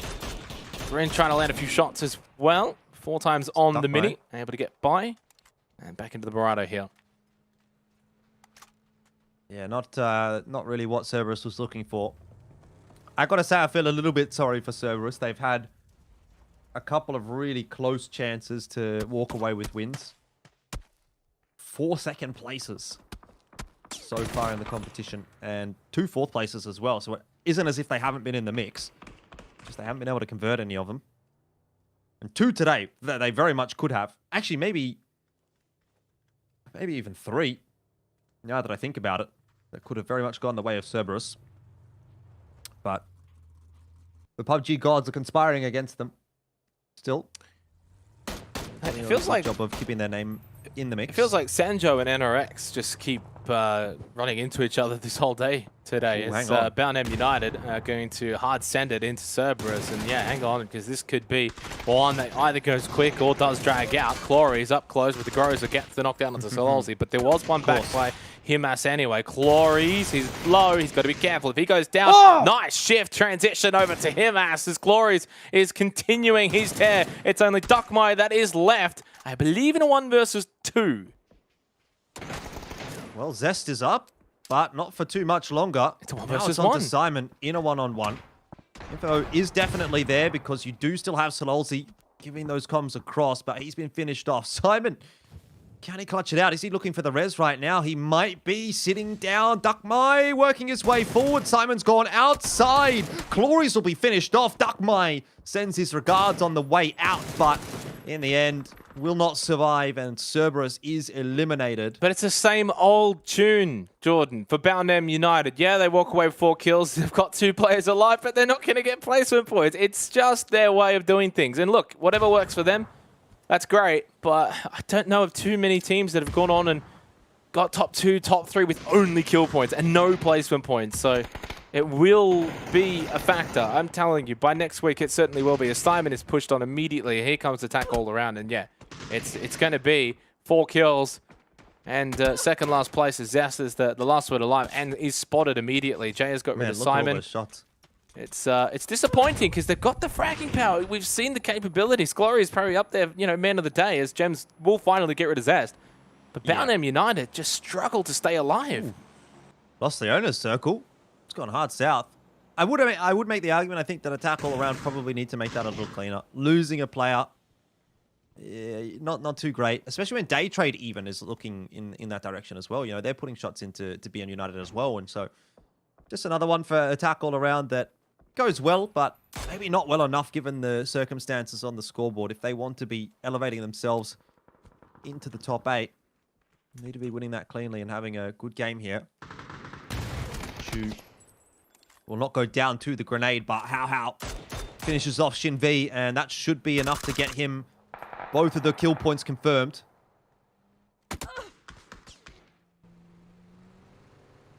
Don't know that Trick is going to be getting picked back up. It's going wrong, though, for Unicorn Phoenix again, isn't it?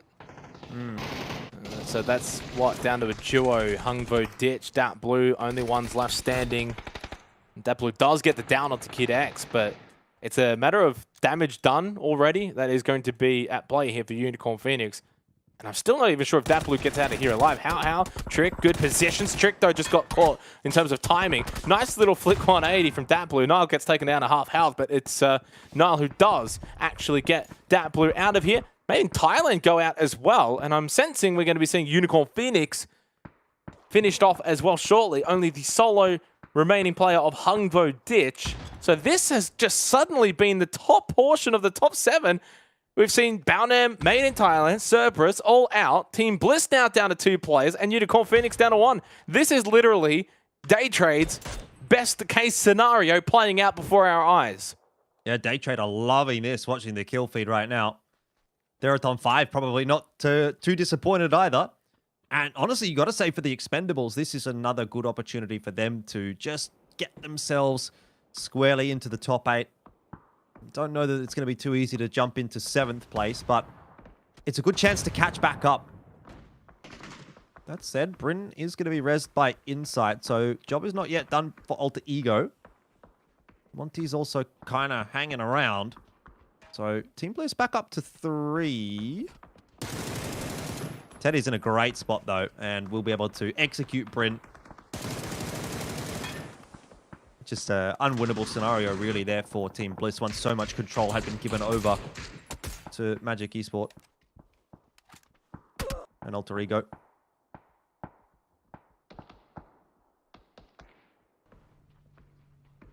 It's just going to be one of those games now for Team Bliss as a duo. Lost Leonas, just sit around and see if you can get some placement points from this game to close out the day. It's already kind of been, I guess, job done for Team Bliss today. They did a lot more of their work on Erangel. Miramar probably leaving a little bit to be desired. 8th place, 2 kills in the last game, and probably not getting too much from this one. And that circle's not too bad for Insight and Monty. We'll see how they play it. Great circle for Day Trade. I mean, this is literally the kind of game that it's just everything is going their way. And I mean, if the gap coming into today was 30 points to second, it could be quite dramatic to end today. It could be maybe closer to 50 points or so. He's still trying to get some points for Team Bliss at the moment. But, no, deleted. Good shot in there from Flash, and Alter Ego will survive with 4 Team Bliss out of the picture. And as you've mentioned, those 4 teams that I wanted to see the points going over to, I feel like I cast a curse them coming into this one a little bit. All 4 out. Yeah, a bit of a mixed bag for Team Bliss so far on Miramar. They've had some okay games. I think they had one where they finished 2nd. But a lot of their best work has been done on Erangel, that's for sure. If you were to kind of put a point v point comparison, I think Erangel's been by far and away the better map for them. And that now also confirms 4th, 5th, 6th, and 7th all eliminated, which is just bizarre. It's really disappointing as a sort of viewer, because now it means we're going to see Theraton 5 pull away from that. So you've got another little gap, and then you've got Day Trade that's just basically got a almost 70-point lead over 4th place. I mean, that's staggering. And Unicorn Phoenix themselves are not really going to do a whole lot this game either, being only the solo player of Hungvo Ditch. It's Jun's spray there for the Expendables. Doesn't quite land. There is Nile. Quick little tap onto 777. Jun goes down as well, so the team extraordinaire are actually having a pretty good finish to the day.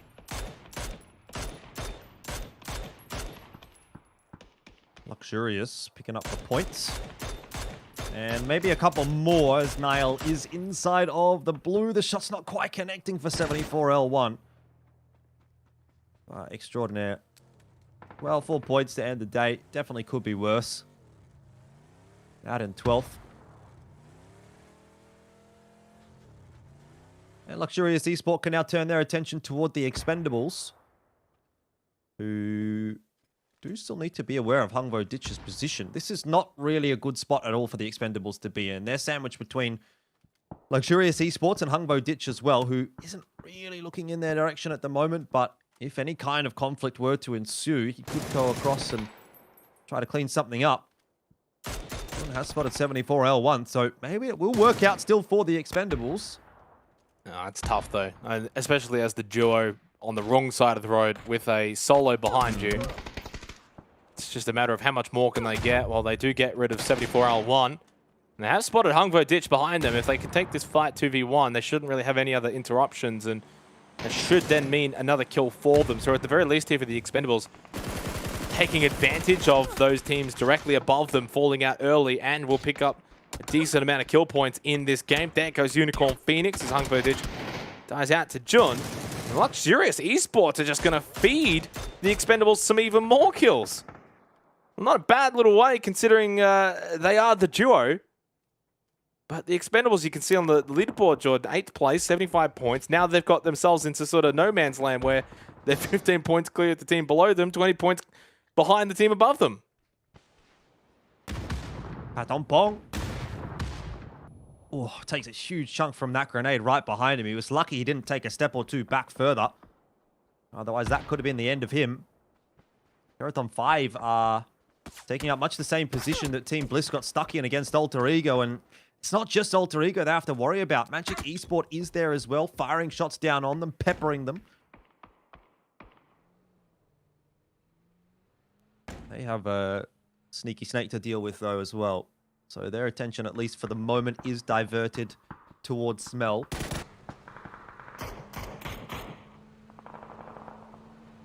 Yeah, well, he doesn't last too much longer. Sean will try to bind a Jayers, and yeah, just not very successful. Goes for the flush. Does Jayers. Had he waited a little bit longer, would have got Duck a little bit easier, and then Petret steals it. So 8 teams remaining, 30 alive.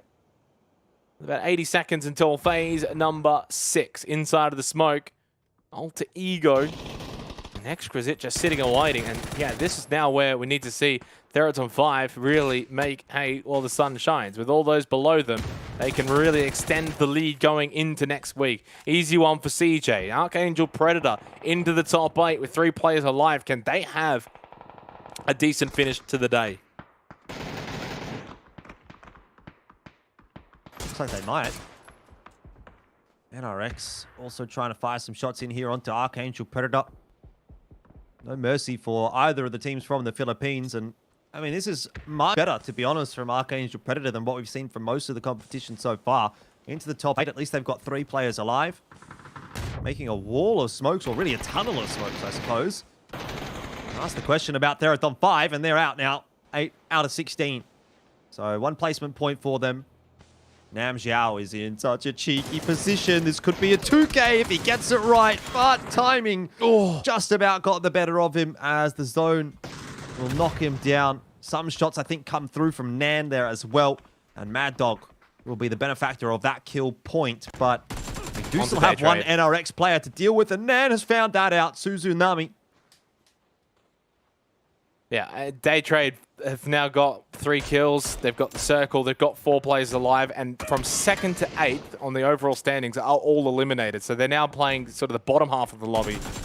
This is a big game for Day Trade. That is brewing. That is in the works. As Suzunami did get the double flush onto Nan and CJ, but pays with his life to Mad Dog. So NRX out in 7th. 6 teams left.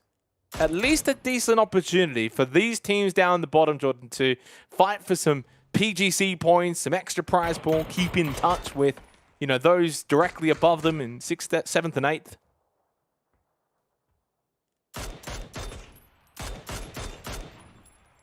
Is this enough to send Day Trade above 200 points? How many would they get? I don't know. Don't know if they're going to get that many kills. I think most of these guys are going to be killing each other. As Mad Dog is the benefactor there, gets rid of Tedder, and that's Alter Ego out. 5 teams left.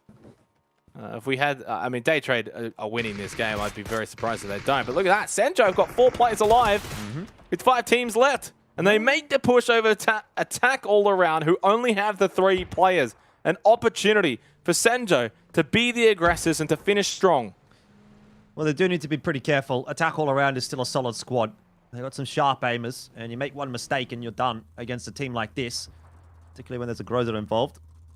Magic Esports might just have to send it as well at the direction of Day Trade. So hoping, at least for the case of attack all around and Senyo, that maybe Magic Esports is going to provide enough of the distraction for them to deal with their fight cleanly without any interference from Day Trade.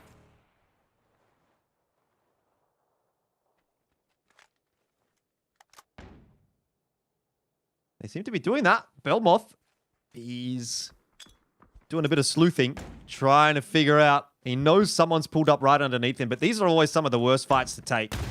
Because if you peek over at the wrong angle, it's quite easy for the player at the bottom to actually clean you up. Obviously, you have the benefit of being the one to peek, and therefore you get to choose the engagement. But if you choose wrong, you'll be donezo. And it's not even really one non, right? He can just kind of sit there. But if you try to peek one non and you kind of look over the cliff, you may be putting yourself in a position where someone like a Pedret might see you. And if you kind of loiter for too long, other teams can get into decent positions as well. Jayers, though, well, he's actually helping out Day Trade, who, well, say, Belmoth's like, all right, thank you very much, but no thank you either. We'll take you as well.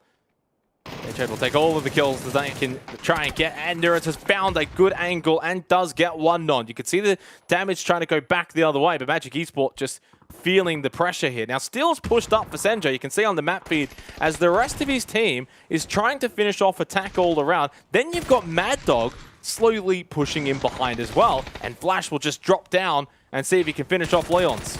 Yeah, Flash.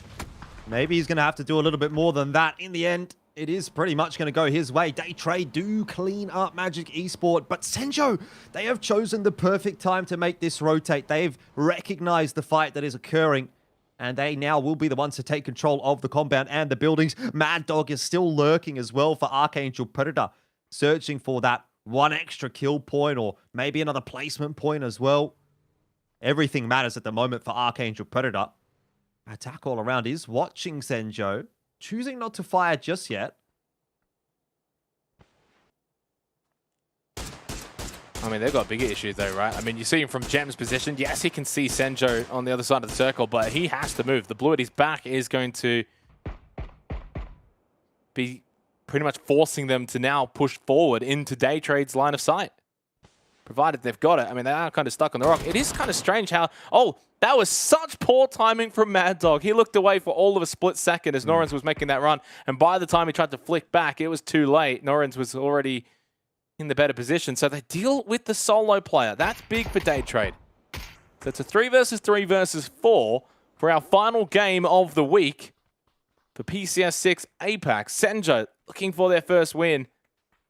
Attack all around also looking for their first win. And Day Trade are capitalizing on a lobby that went out very early for the teams competing below them. And now a chance for both Senjo and Day Trade to try and beat up on Attack all around. Well, Attack all around are actually going to be pretty happy with that rotate. They cop a bit of damage here and there, but not a single player gets knocked. Steel's tossed a grenade in. It's not too bad, but it's not going to be enough to find that elusive knock. And now Senjo has a bit of a headache. They've got something to think about. Kang with a very nice flank alongside Lynxy. This could come up absolutely massive. Attack all around. Will not be expecting it from behind like this. It's a decisive move from Senjo, and it looks to have worked out. Lynxy gets one. Janku Eats a couple of bullets as well, and the Molotovs do go flying across. Now it's on to Gems to try to salvage the situation, but he is open to Nurans from Day Trade. And Senjo look like they have cleaned it up pretty well. Janku does get a knock with the grenade, though, and that's a spanner thrown in the works. Flash with the grenade of his own. Really, really important now for Reb and Steel to really help out by putting the pressure on Day Trade so that they can't push out and get Lingxi and Kang. It's now going to be a 3 versus 4. So Senjo have the numbers.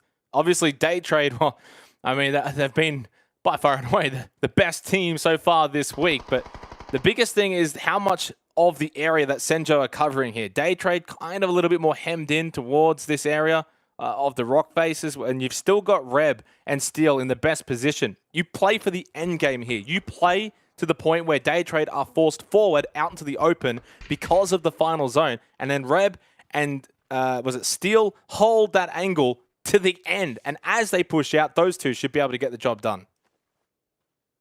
It's 4 on 3, but it is still winnable for Day Trade. Senjo are the ones that really need these points, though. I mean, Day Trade, they're clearing away. Almost 50 points above second place. Senjo could do a lot for their standing. Get themselves up, you know, maybe 12th. Oh, they're playing it well, though. They really are.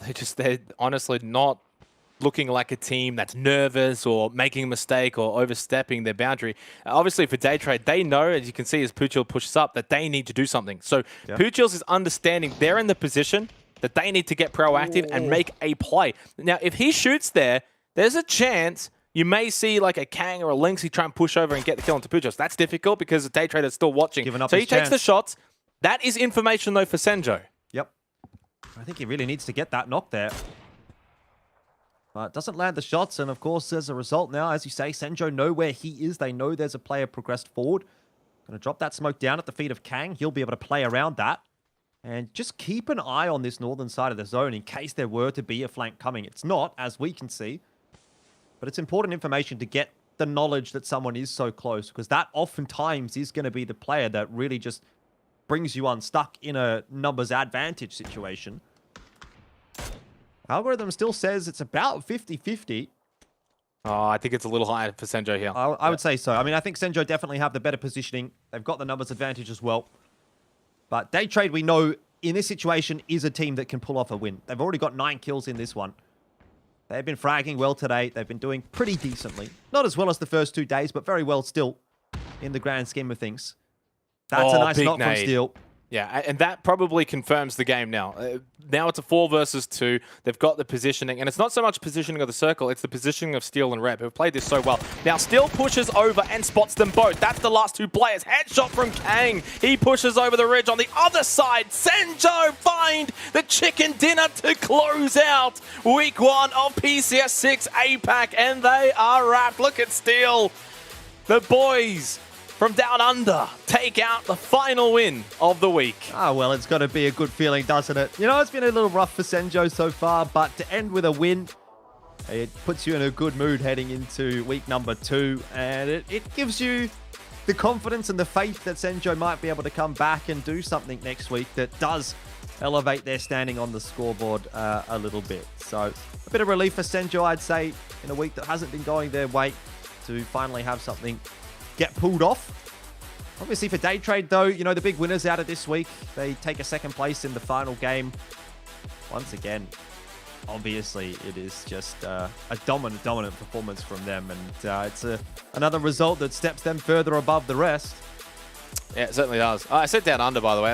At least 2 of them are from New Zealand. I don't know actually how all 4 of them are or where they're from, but still, you know, we claim them anyway, Jordan, don't we? So massive result for them, and I think it does them probably a world of confidence more than anything. They'll get the points, obviously, and they should feel happy with that.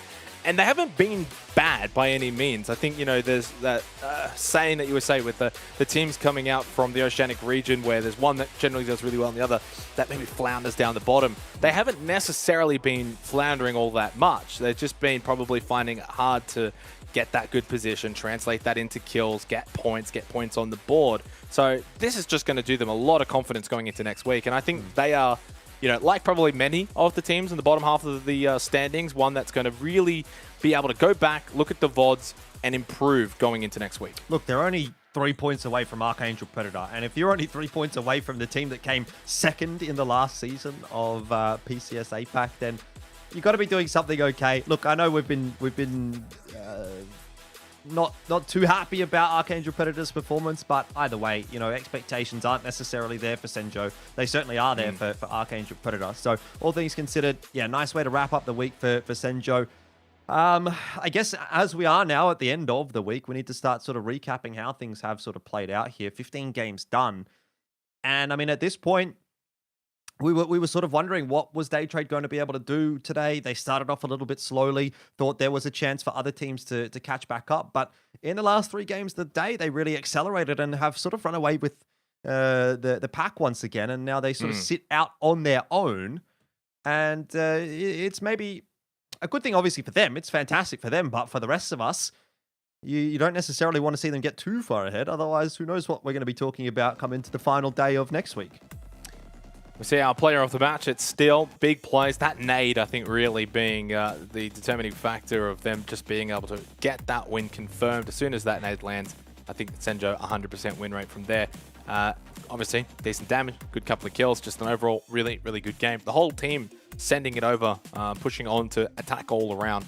Really, really good team effort from them. They'll be happy to sort of close out the week in that fashion. They didn't get the most points by themselves. Day Trade actually ended up tying them for points, courtesy of their kill points. So 15 points for Day Trade, 15 points for Senjo, and then attack all around 11. So obviously the big takeaway from the final game, Jordan, was the fact that the teams 2nd to 7 all bailed out super early. So none of them were able to really keep in touch with Day Trade or look to try and overtake Unicorn Phoenix.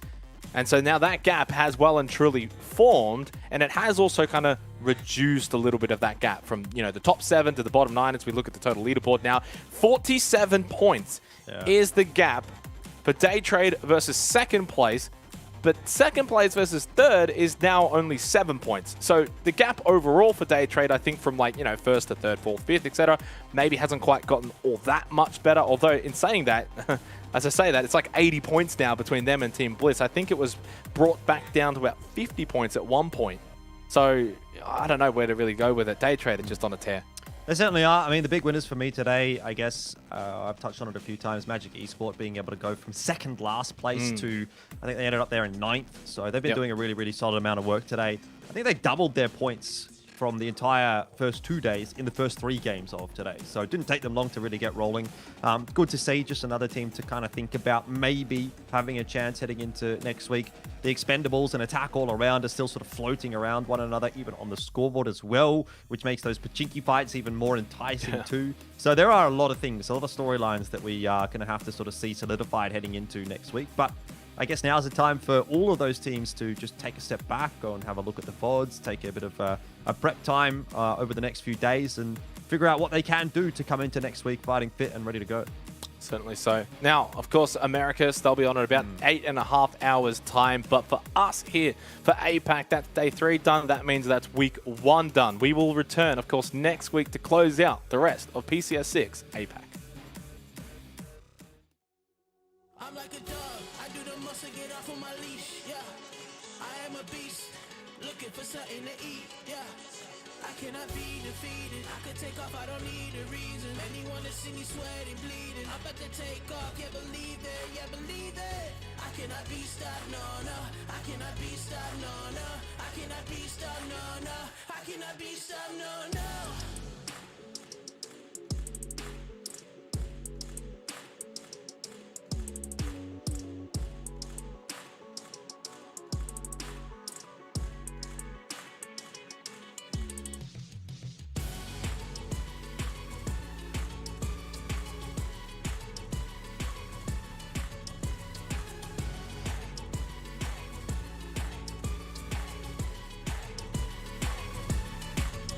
I'm like a dog, I do the most to get off on my leash, yeah. I am a beast, looking for something to eat, yeah. I cannot be defeated, I could take off, I don't need a reason. Anyone to see me sweating, bleeding, I'm about to take off, yeah, believe it, yeah, believe it. I cannot be stopped, no, no. I cannot be stopped, no, no.